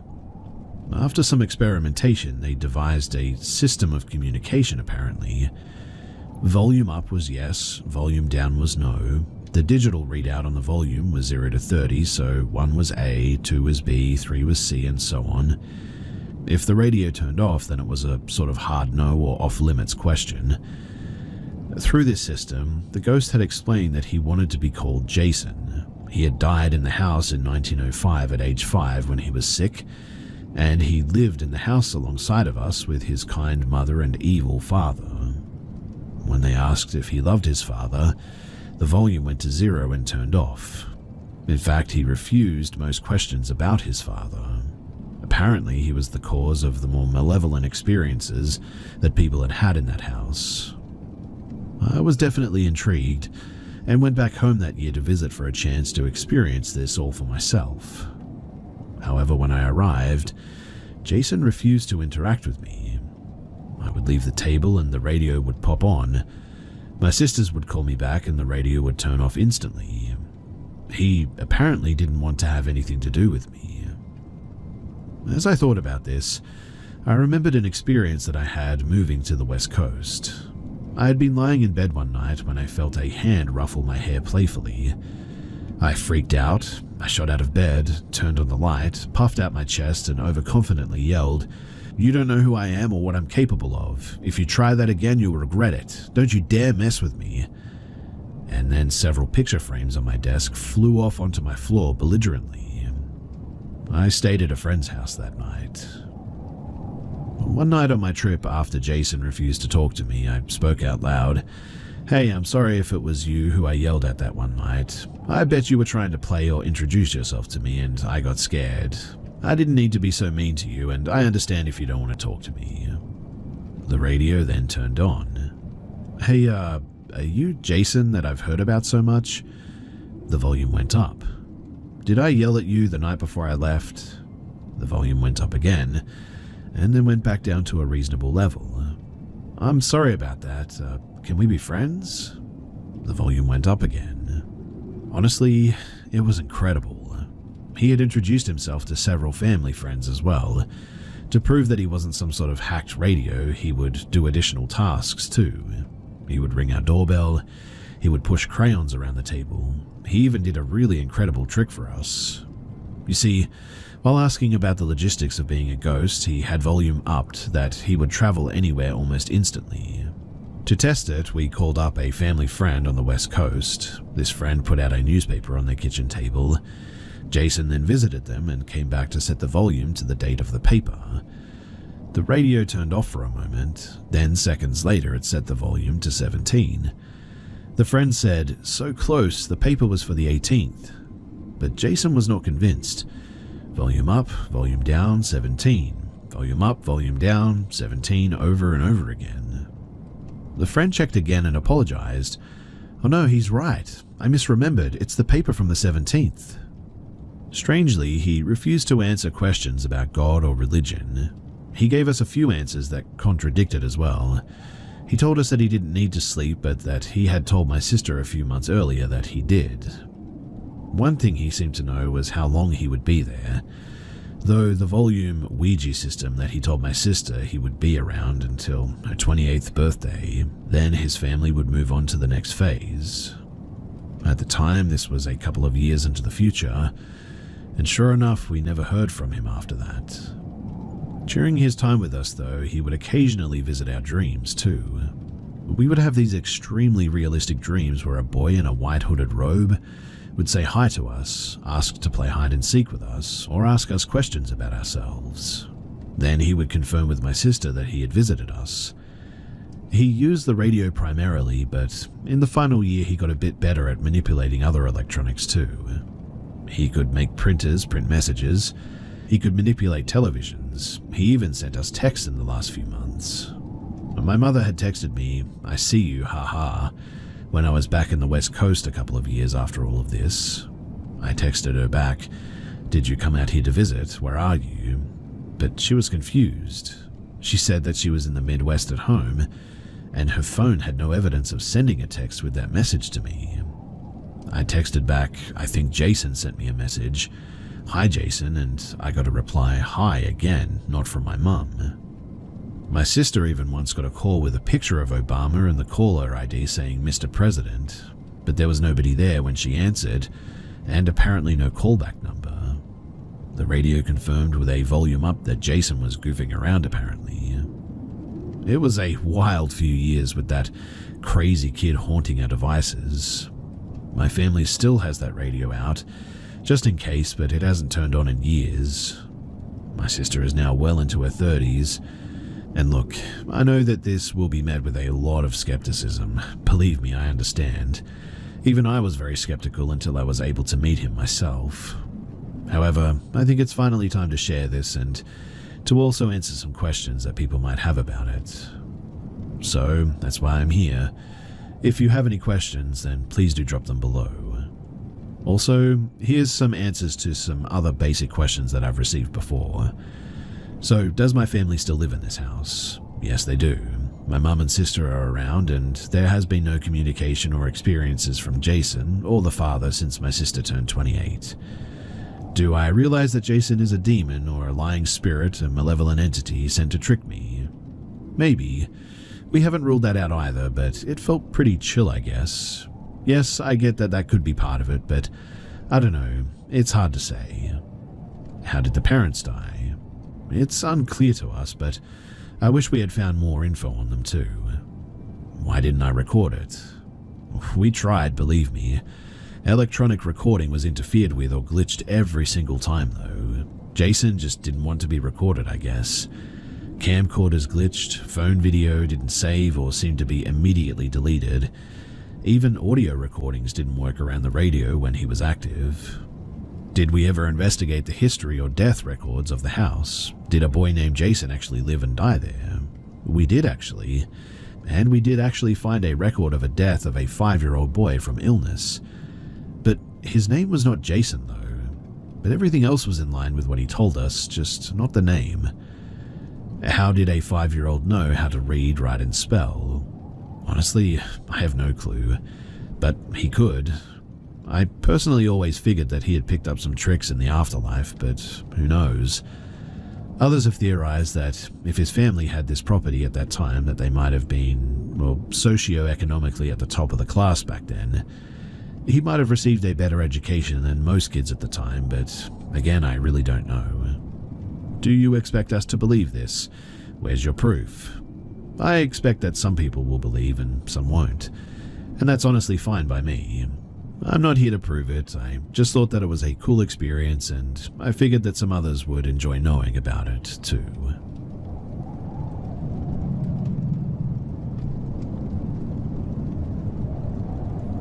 I moved into my childhood home when I was 2 with my mum and my dad. Throughout my life, my mother has always said that she believes that there was a ghost in the house, but I always just kind of brushed it off, I guess. It's not that I don't believe in the paranormal, but the things that she would experience just wasn't anything for me to bat an eye at, I guess. Sort of like hearing footsteps or hearing silverware move in our kitchen, etc. But one day, a couple of years ago, back when I was a freshman in high school, I played on my high school hockey team, and one day I had a really late game and I didn't arrive home with my dad until about 10 p.m. My mother was working that day. She worked as a bartender at the time, so she normally wouldn't get home from work until like 12 a.m. to 1 a.m. But me and my dad, we came home to an empty house as per usual. Pretty much every day he goes outside into our backyard to smoke a cigar, and that night it was the same routine. And as soon as we got into the house and as he was getting ready to head out back, I told him that I was going to head into the shower, so that's what I did. I had a dog at the time, a small one, but she was outside with my dad during this time, so I'm just doing my stuff in the shower. I'm in there, I would say, for about maybe 5 minutes. My shower is located on the top floor of my house, then downstairs is the kitchen, and then I have a basement. When all of a sudden I heard 3 clear loud knocks on my bathroom door, about a couple of seconds apart from each other. I sort of stop what I'm doing and sit there and listen. I say hello, thinking that it was my father, but I get no reply. No sounds, not anything. Now, the thing with my house is that it's really creaky, so even when the shower is on, I can hear my downstairs basement door open and close, and you could hear someone walking up the stairs right outside the bathroom door even. But I heard nothing before or after the knocking. So, to be honest, I really just didn't think too much of it. I was a little bit freaked out, I'll admit, but I chose to just sort of forget about it in the moment. I continue in my shower, and another about, I would say 2 minutes passes by, when I hear the same 3 knocks on the door again. Weirdly too, it sounded the same as the first time, like identical. Now, I'm definitely scared, so I proceed to yell, "Is anyone there?" And once again, I receive nothing. So, with the shower still running, I get out of the shower and open my bathroom door to see nobody. No one going down the stairs or anything. I walk out of the bathroom and check all the rooms up there, and I don't see anything. I look out of my bedroom window and I see clearly my dad sitting outside, so I brush it off again and tell myself that I'm just going to finish my shower and get out of the bathroom as quickly as I can. I go back into the bathroom, and as soon as I get into the shower, the same 3 knocks happen one more time. At this point, I am absolutely terrified. I turn the shower right off, and I open the bathroom door again to reveal nothing. Now, at this point, I go outside to ask my dad if he went inside at all, and he said that he hasn't. And genuinely I believe him, because usually I would be able to hear him if he came inside the house again. And to this day, this is the freakiest thing that has ever happened to me in my house. One more odd thing too to add is that this was my first real encounter, I guess you could say, with this possible ghost in my house, but I have one more thing to share. You see, a couple of months after the shower incident, I'm sitting in bed at about 12 a.m. I had just gotten off my phone with my friends, and my parents are sleeping in their bedroom 2 rooms away from me on the 2nd floor of my house. I'm laying in my bed on my phone, just scrolling through YouTube and whatnot. One side of my bed is directly up against my 2 windows, by the way, and the other side is near my bedroom door. So I'm just sort of laying there, and suddenly I hear a distinct loud knock on the window right above my head. I stood up terrified and tried to look out the window, but it was way too dark to see anything. One knock, and that was all. Nothing else happened that night besides that. I'm still kind of confused by these weird encounters to this day, and I have moved out of my parents' house about 2 years ago now, so nothing else has clearly happened since then, but after those experiences I lived there for a few more years, and nothing of that extent happened since. I have heard footsteps and things moving when I've been home alone, but Really nothing like that.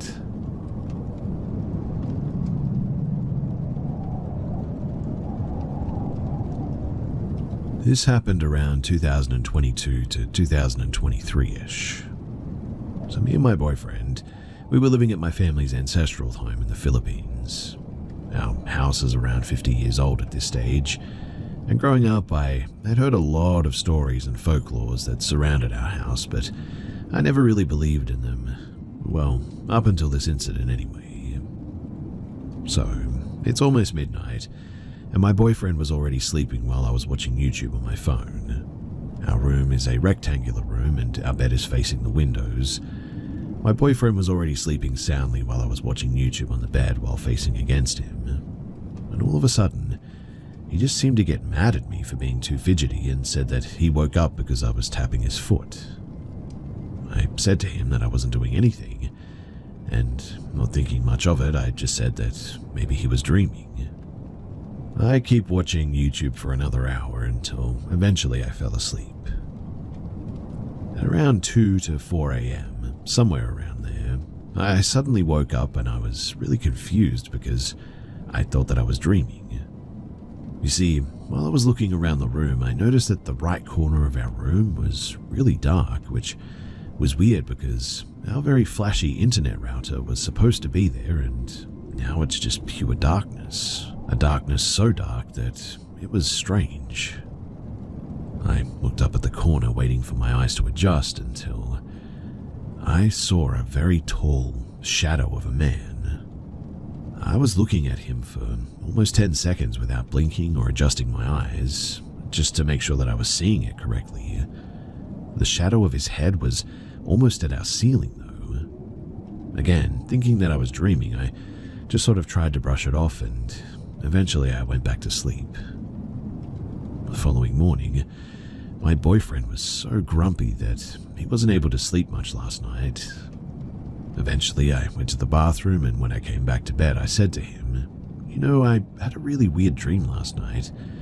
I woke up and looked here," I pointed at the corner, "and I saw a..." And before I could finish, he said, "You saw it too? The tall man?" I instantly had goosebumps because of what he said. I said to him that I saw it when I woke up in the middle of the night, and he said that he saw it when he woke up too and got mad at me because he felt tapping on his foot. He didn't say anything to me because he didn't want me to get scared and he wasn't sure what he was seeing too. Needless to say, we called a priest and had him bless our room and the whole house even. And after that, we didn't have any more incidences.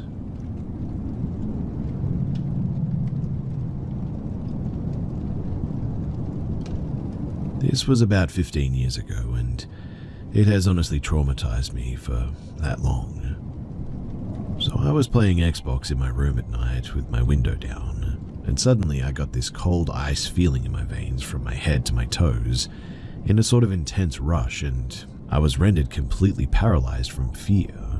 Literally out of nowhere too, this just hits me in my body, and I knew something was behind me outside my wide open window.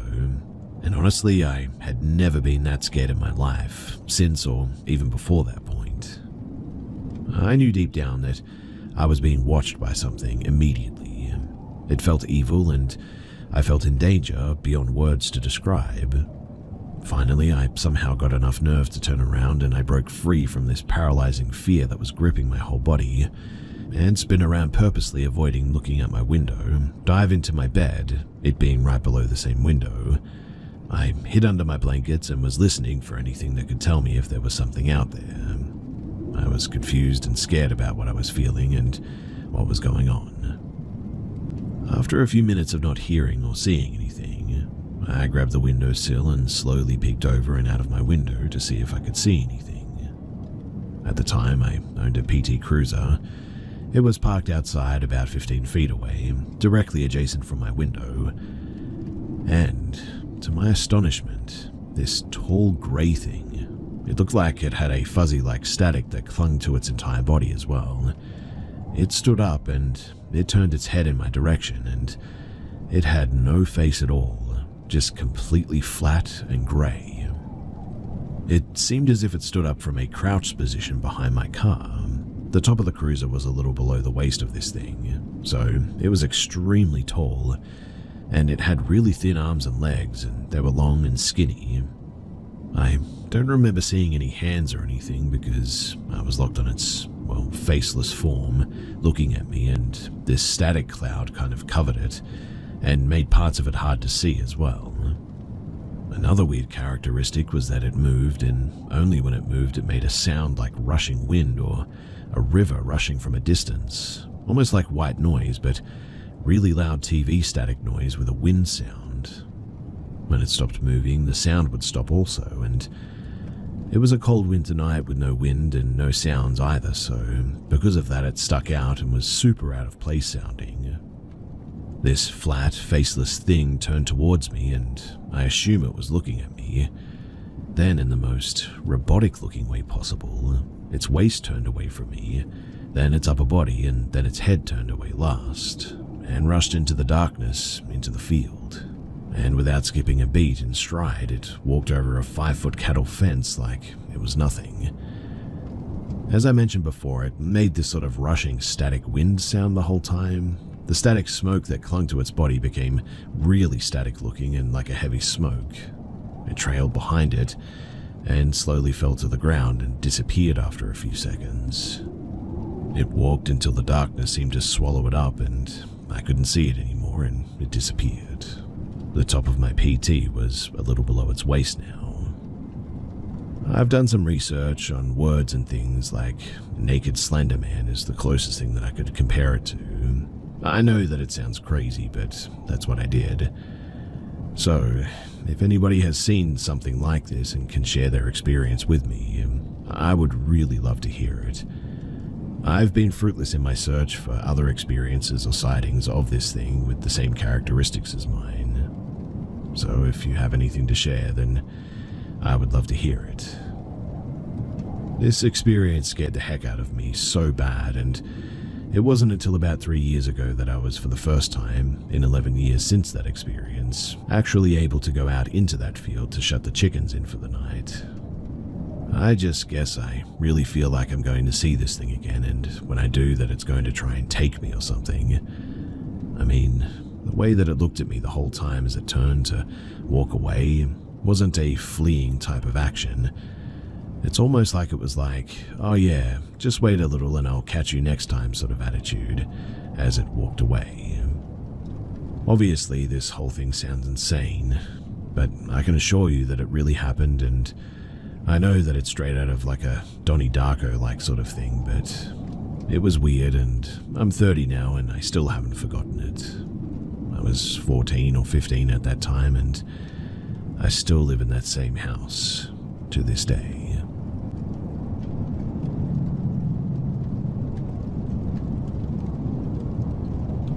As a kid, I was very bad with understanding social etiquette, or more specifically, I guess, how to not overshare or talk with strangers, no matter how many times my parents warned me.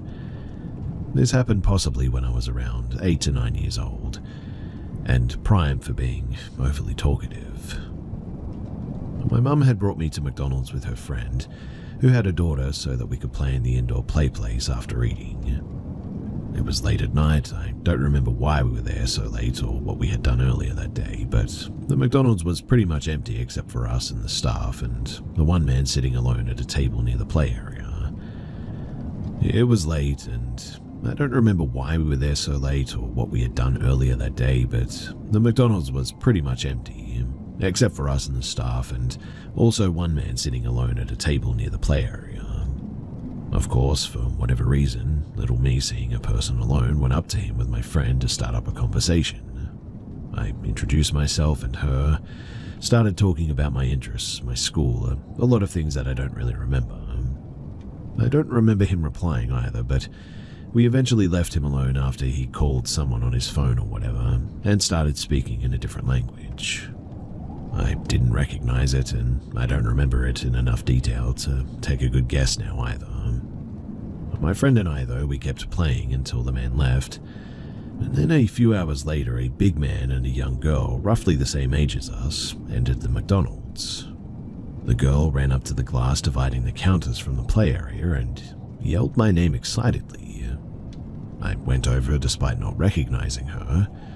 She started telling me a bunch of things about myself, implying that she knew me and I forgot her. She wanted me to come outside to hang out with her, and I realize now, as an adult, that the things that she was saying were the things that I had told the man on the phone. But I, oblivious and a naive child, was ready to go with her when my mother finally caught on and ran over to grab me. She dragged me out of the other exit to the car, and she was clearly terrified and stressed. I, on the other hand, was confused and was demanding why she wouldn't let me hang out with that girl. My mum wouldn't answer, and she tore out of the parking lot. The man with the little girl got in his own car from what we could see as we left and began chasing us.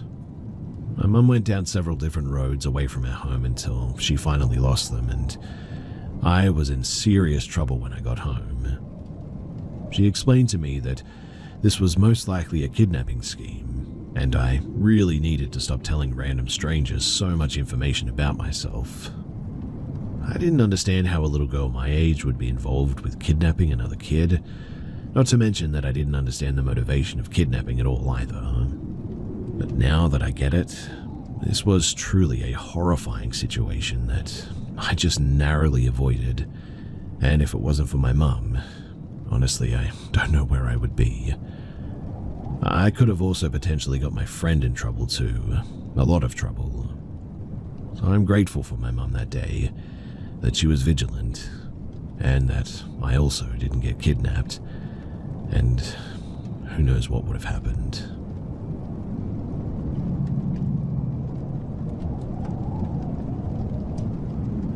So, for some context, I had a really terrible childhood, to the point where I don't even remember anything from birth all the way to like 13 years of age. Everything that I do know about what happened through those years was from a mixture of sparse memories, things my family have told me about myself, and police reports. One of those things that I do remember, however, is this lady that I called Auntie. No first name, no last name, nothing else contributing to her identity. She was just Auntie. I started seeing her when I was about 7 years old, sitting in her living room as she typed everything that I said down on her laptop. I had no problem with her. I saw her once a month and she seemed gentle enough that I really thought that she was just someone that I could trust. So I did. 7 years later, 14 years old, I admitted to her that I tried to self-delete numerous times.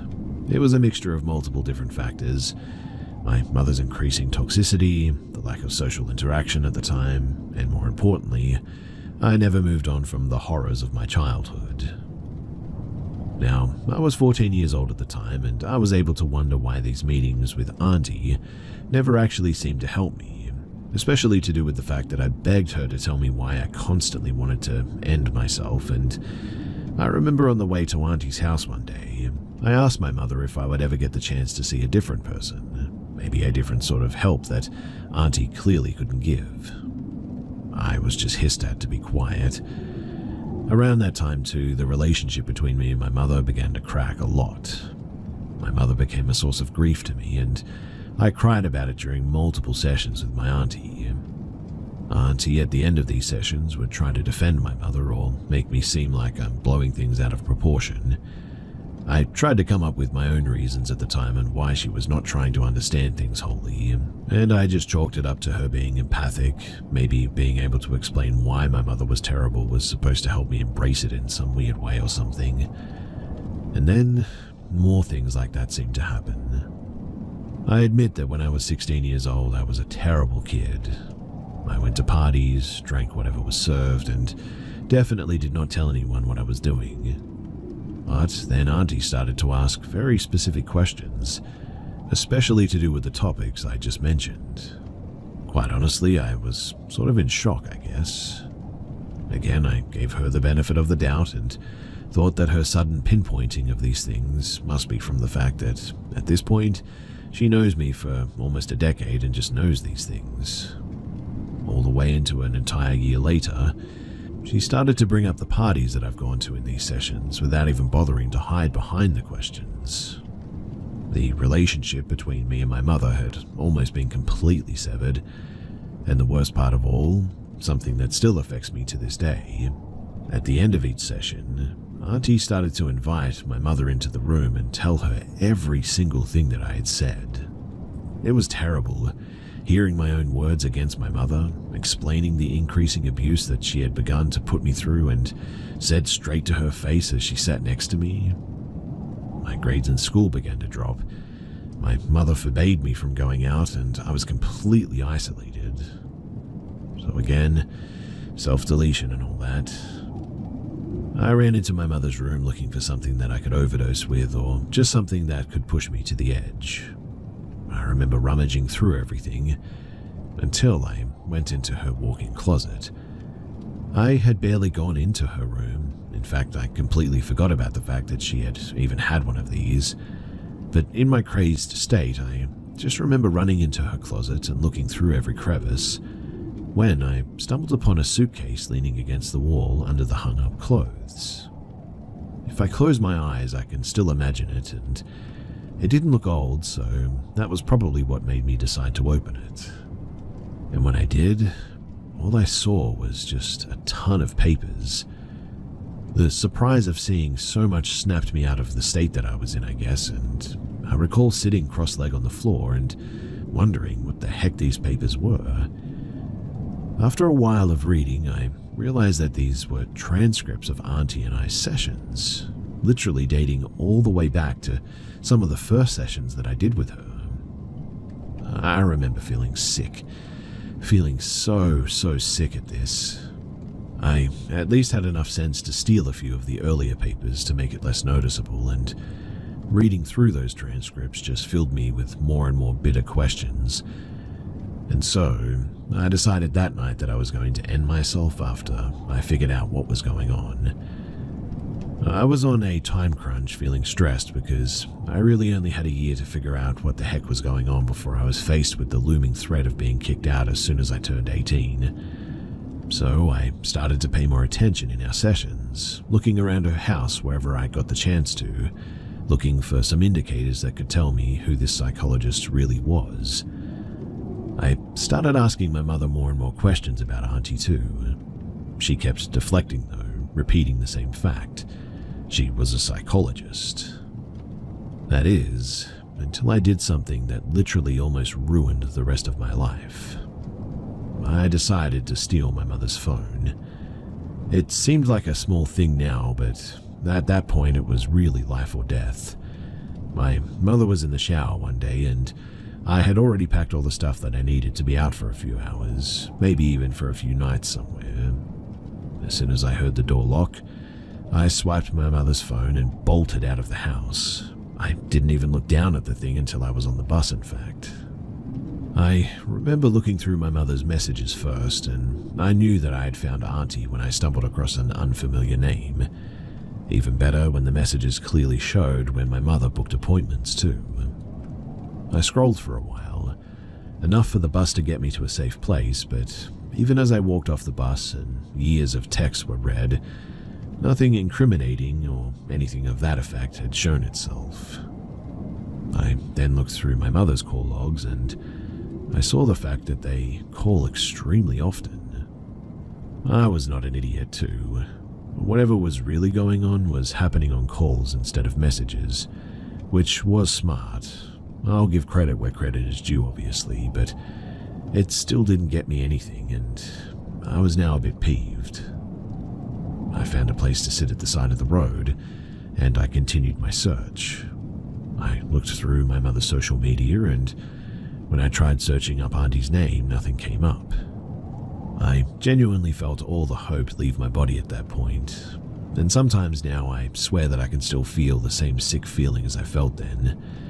I almost gave up. Almost. And every day I thank myself for mindlessly swiping through my mother's followers because eventually I found her. Her account name didn't have her real name. It was some weird fake one, but when I clicked on her profile, it was definitely her.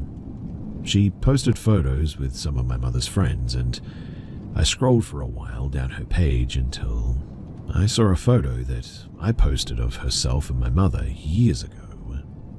I also found out that they had literally been friends before I was even born. I felt sick, betrayed, and a bit relieved that I now knew what the heck was going on. Why my mother had transcripts, why Auntie didn't think twice before telling my mother every single thing that I had said, why she defended her. I didn't even bother to find a place to stay that night. I just went back home. I got beat black and blue for doing something that I didn't deserve any forgiveness for, and it didn't hurt at all compared to what I found out earlier that day. All I asked my mother that night is, who is Auntie really? And she couldn't even answer that. A few years later, I was in a first year of university, and I had the lucky chance to move out of my mother's house as soon as I got the chance to. It was with an old friend taking pity on me and allowing me to stay with him since we applied to the same university. He's one of my best friends now, but what finally gave me closure in some sort of bittersweet way was clearing out my Instagram. I deleted people that I didn't care about or didn't know, but my heart dropped when I saw a familiar username in my followers. I didn't think about it at all when I searched up the username in the search bar, and when it came up with my auntie's Facebook account, my jaw dropped. This psycho had been following me for who knows how long on my Instagram, and suddenly everything that didn't click finally made sense. The sudden precise questions, why my mother suddenly decided to isolate me from my friends. It didn't even say psychologist or anything of the sort in her bio, and tell me why it said chemistry teacher with over 20 years. I admit that I cried like a baby that night because it had taken me years to finally understand why two of my main female models seemed to despise me. Still to this day, I mourn the fact that most of my early adult years are being used to heal from everything in my childhood, instead of going out with all of my newly made friends and giving my all to university. Genuinely, it sucks. Everyone who hears my life story too agrees on the fact that there's something wrong with them. I just wish that I knew that sooner. 2 days ago, I had my first session with a real psychologist, and trust me, I did my research this time. I felt almost ashamed too when I blurted out the reason why I'm sitting in this guy's chair like this. But he just smiled and told me that we had a lot of work to do. And yes, we do. I decided to share my experience just in the slight chance that anyone else has had a similar experience with therapy becoming messed up like this, or they feel like they've been living a whole other life their entire life. I promise you guys, it gets better, and with a little bit of luck and surrounding yourself with the right people at least, you might just get through. Anyway, that's my story, and obviously you'll need to fill in the gaps a little bit here, but I'm wishing you guys all of the best.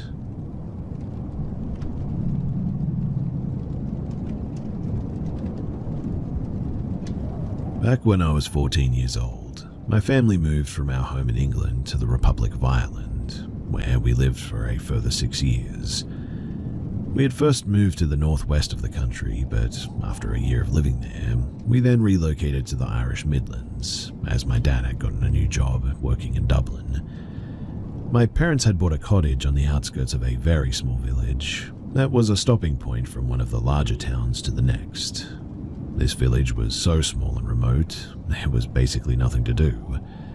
But not long after moving here and taking to exploring the surrounding area with my border collie, Massey, I eventually found a large stretch of bogland containing a man-made forest. Every weekend or half-term away from school, I took to walking this area with my dog, in which I would follow along a railway line used for transporting peat. However, after months of trekking this very same bogland, I eventually stopped going there.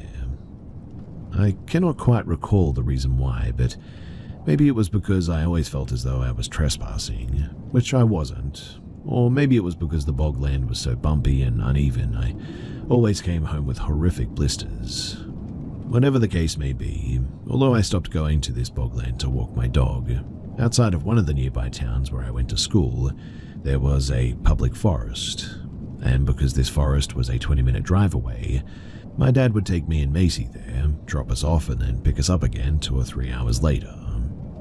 What I loved about these woods was that it was always so quiet, only with the occasional family, dog walker, or jogger passing us by.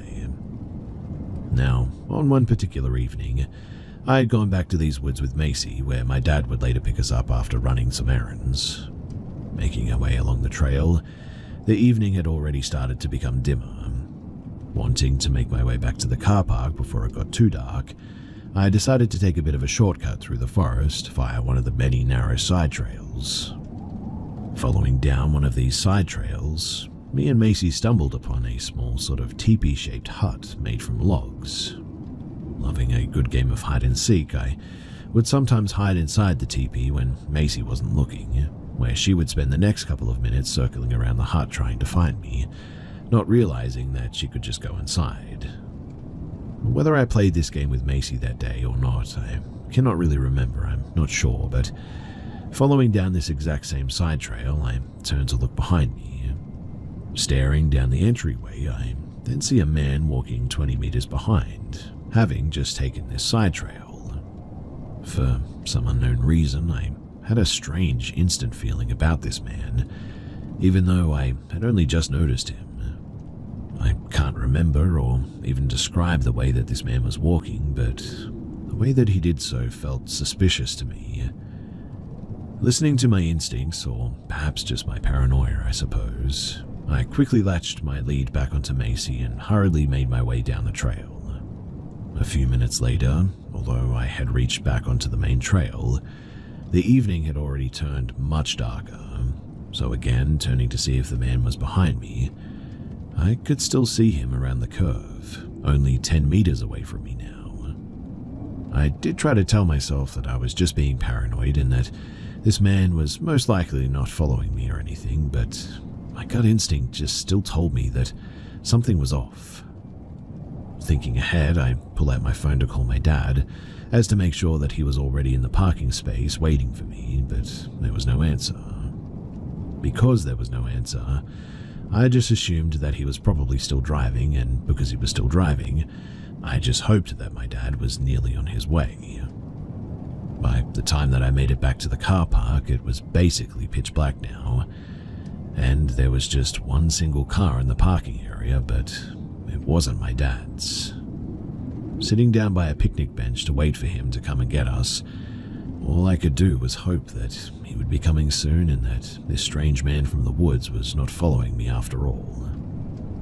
Only a minute or two later, I could hear the footsteps of this very same man approaching through the darkness. Anxiously anticipating him to pass by, I tried to distract myself from my phone, or at least make myself seem less approachable. Thankfully enough, the man just walks completely by me. Entering the car park, the man then gets into his vehicle, the only car in the car park, but he doesn't drive away. He just stays there, sat inside of his car with both the engine and the headlights turned on. 20 minutes must have gone by, but my dad still wasn't here. And yet, this very same stranger was. Trying to call and text my dad to say that I was waiting for him, I was met with no answer. While I continued waiting, I tried to rationalize why this man hadn't decided to drive off yet. Whatever reasons I came up with, they were not very convincing for me, and for those whole 20 or however many more minutes it was, I sat outside those woods in complete darkness, hearing nothing but the hum of this stranger's engine among the silent night air. What made this situation even more anxiety-inducing, though, was that my dog Macy had been endlessly whining by my feet, scraping dirt away beneath the bench to make a surprisingly deep hole. Macy was in general a very nervous dog and basically whined at everything, but I don't know, something told me that she too felt as though something about this situation just wasn't right. Thankfully, after what felt like longer than 20 or so minutes, The strange man, already with his engine and headlights on, reverses from his parking spot, exits out of the car park and onto the main road, leaving me and Macy in peace. And although we are now alone, basically stranded outside of a dark forest, I couldn't help but feel a huge sigh of relief come over me. My dad did eventually come and get us, 10 minutes after the man had finally decided to drive off.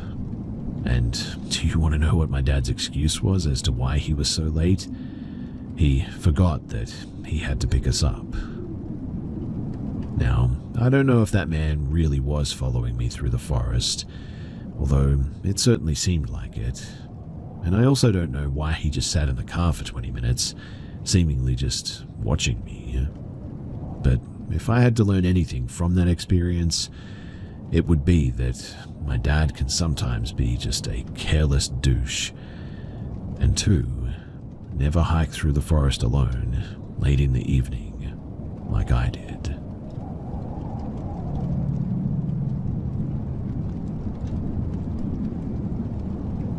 I'm going to try to explain this as short and as best as I can. To give some context, I've experienced sleep paralysis many, many times in my life, and it's always been very simple.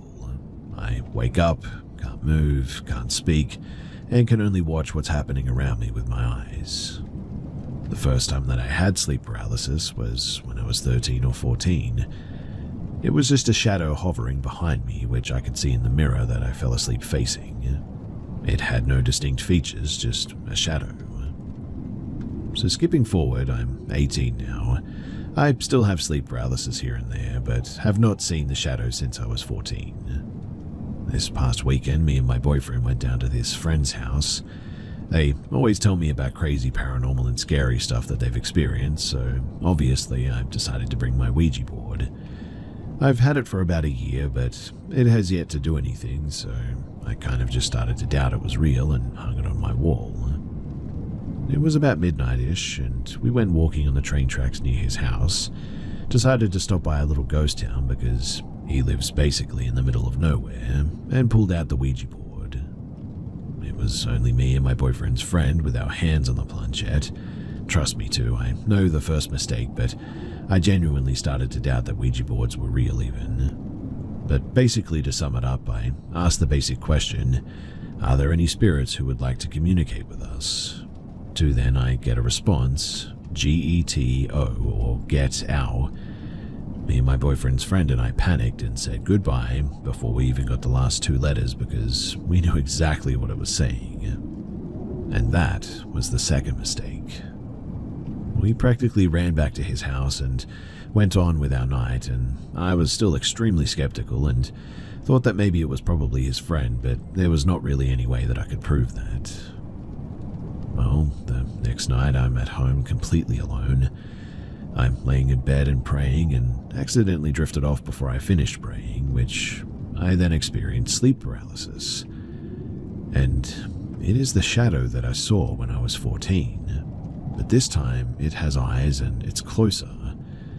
All I remember from it is that it was leaning over to get closer to my face and I was freaking out.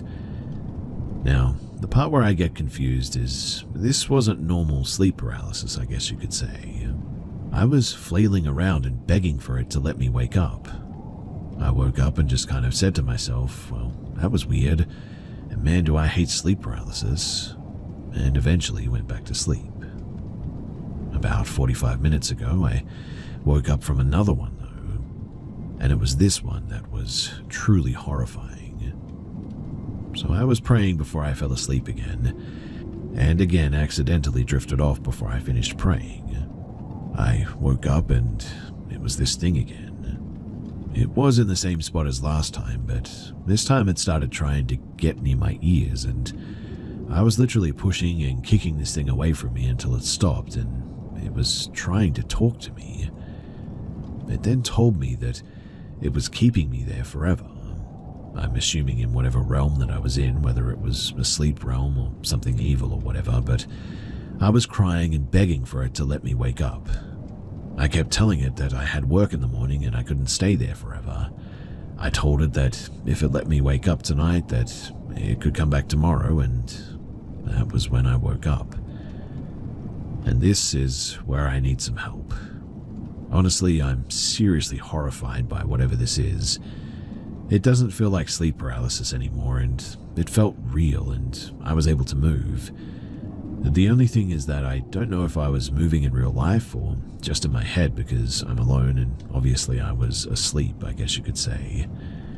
I explained this to my boyfriend, and he told me that it could be night terrors, but he's really not sure either, because since this weekend, he has also been having vivid nightmares, which is a really weird coincidence, right? I really don't know if this is sleep paralysis, a night terror, a very realistic nightmare, or if it really is something evil. I'm just afraid because I told whatever it was that it could come back tomorrow night, and I'm really scared that it actually will, and I won't be able to wake up at all.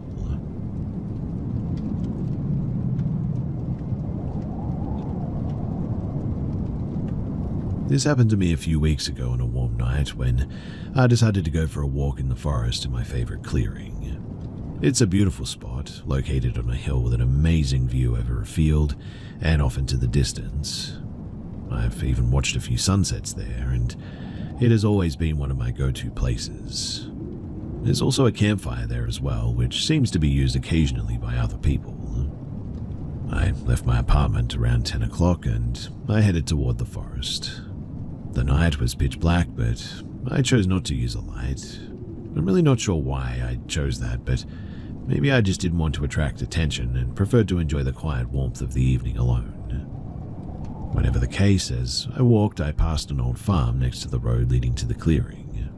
The road itself connects to another town nearby, and I had passed that farm many times before, and I had never seen any animals, people, or cars around it. It always seemed to be abandoned to me, but that night was different. So as I walked past it, an unmistakable farm animal smell hit me, something that I had never experienced there before. It was that sort of typical earthy, musky scent that you get when animals are around. If you know, you know, but instinctively I looked around, hoping to spot something in the darkness, but just as always, the place was completely empty. No animals, no signs of life, nothing except the strong smell lingering in the air. I found that a bit strange, but I shook it off and I continued walking. Soon I reached the clearing and I sat next to the campfire, ready to stargaze. That was my whole purpose for coming, and I wanted to lie under the sky and take in the stars a bit. When I inspected the campfire, I noticed that beneath the ash there were some embers still glowing. There was also firewood stacked nearby, left by whoever had been there before. So I decided to rekindle the fire using the leftover wood, and soon I was lying on the ground next to it, just sort of stargazing and watching up in the night sky. For a couple of hours until midnight, I enjoyed the peaceful night too. But eventually I ran out of firewood. I didn't feel like venturing into the woods for more either, so I let the fire die out and I allowed myself to drift into the quiet darkness. But then, like out of nowhere, suddenly I hear footsteps. They were coming toward me from the gravel road, loud and distinct in the silent night. The fire had burned out completely and the moon was dim, leaving everything in near total darkness at this stage. I couldn't see them, and obviously they couldn't see me, but as I lay there on the ground, hidden by the darkness, I listened closely and tracked their movement by sound alone. As the footsteps passed me, I got up and I started following them. It wasn't strange to me at the time. I was heading home, and they just so happened to be going in the same direction toward my town. If anything, I felt a strange sense of advantage that they didn't know that I was there, but I knew about them. Their footsteps remained steady, crunching over the gravel, and I could hear my own footfalls joining theirs. But then, all of a sudden, without warning, their footsteps just vanished. Gone. I stopped, confused. I didn't really think much of it at first and continued down the road, passing the farm again, but something nagged at me, so I paused, turned around and waited, expecting to see someone emerge from the darkness behind me. Maybe I had somehow passed them without noticing.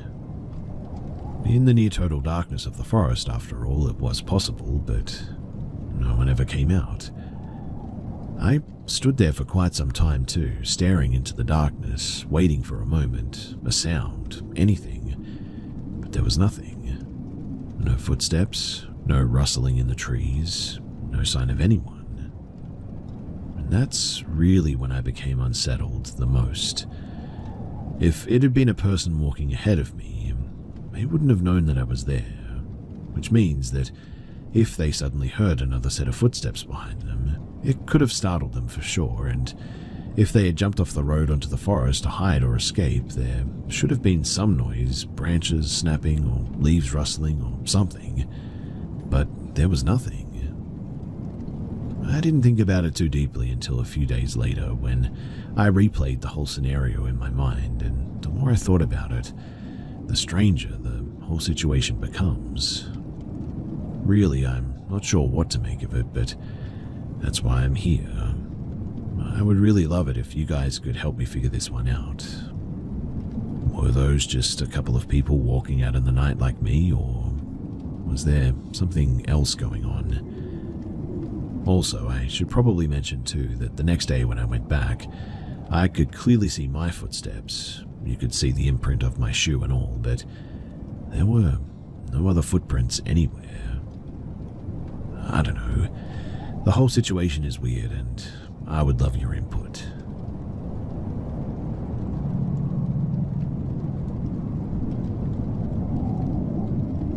I'd like to start off by saying that this story isn't mine, but rather something that supposedly happened to a friend of mine, whom I have since lost contact with.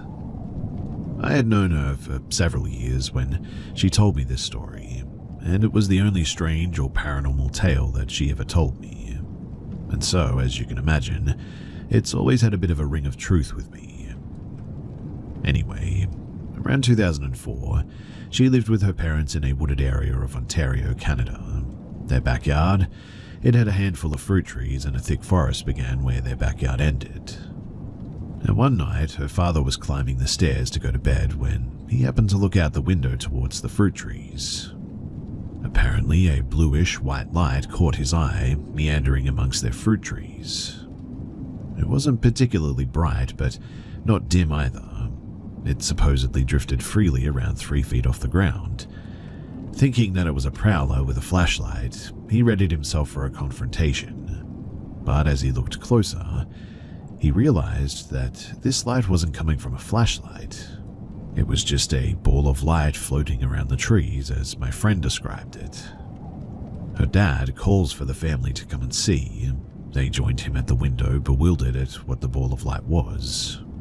Dad decided to go and get a closer look, but as soon as he opened the door, the light retreated to the thicker forest beyond their yard, weaving through the fruit trees as it moved without a sound. Creeped out, my friend and her mum went back upstairs to go to bed, trying to put it out of their minds. Her dad, though, he stayed up a bit longer, staring at the window, mesmerized, watching as this light returned to their yard and just floated around. Eventually, it drifted back into the forest and disappeared.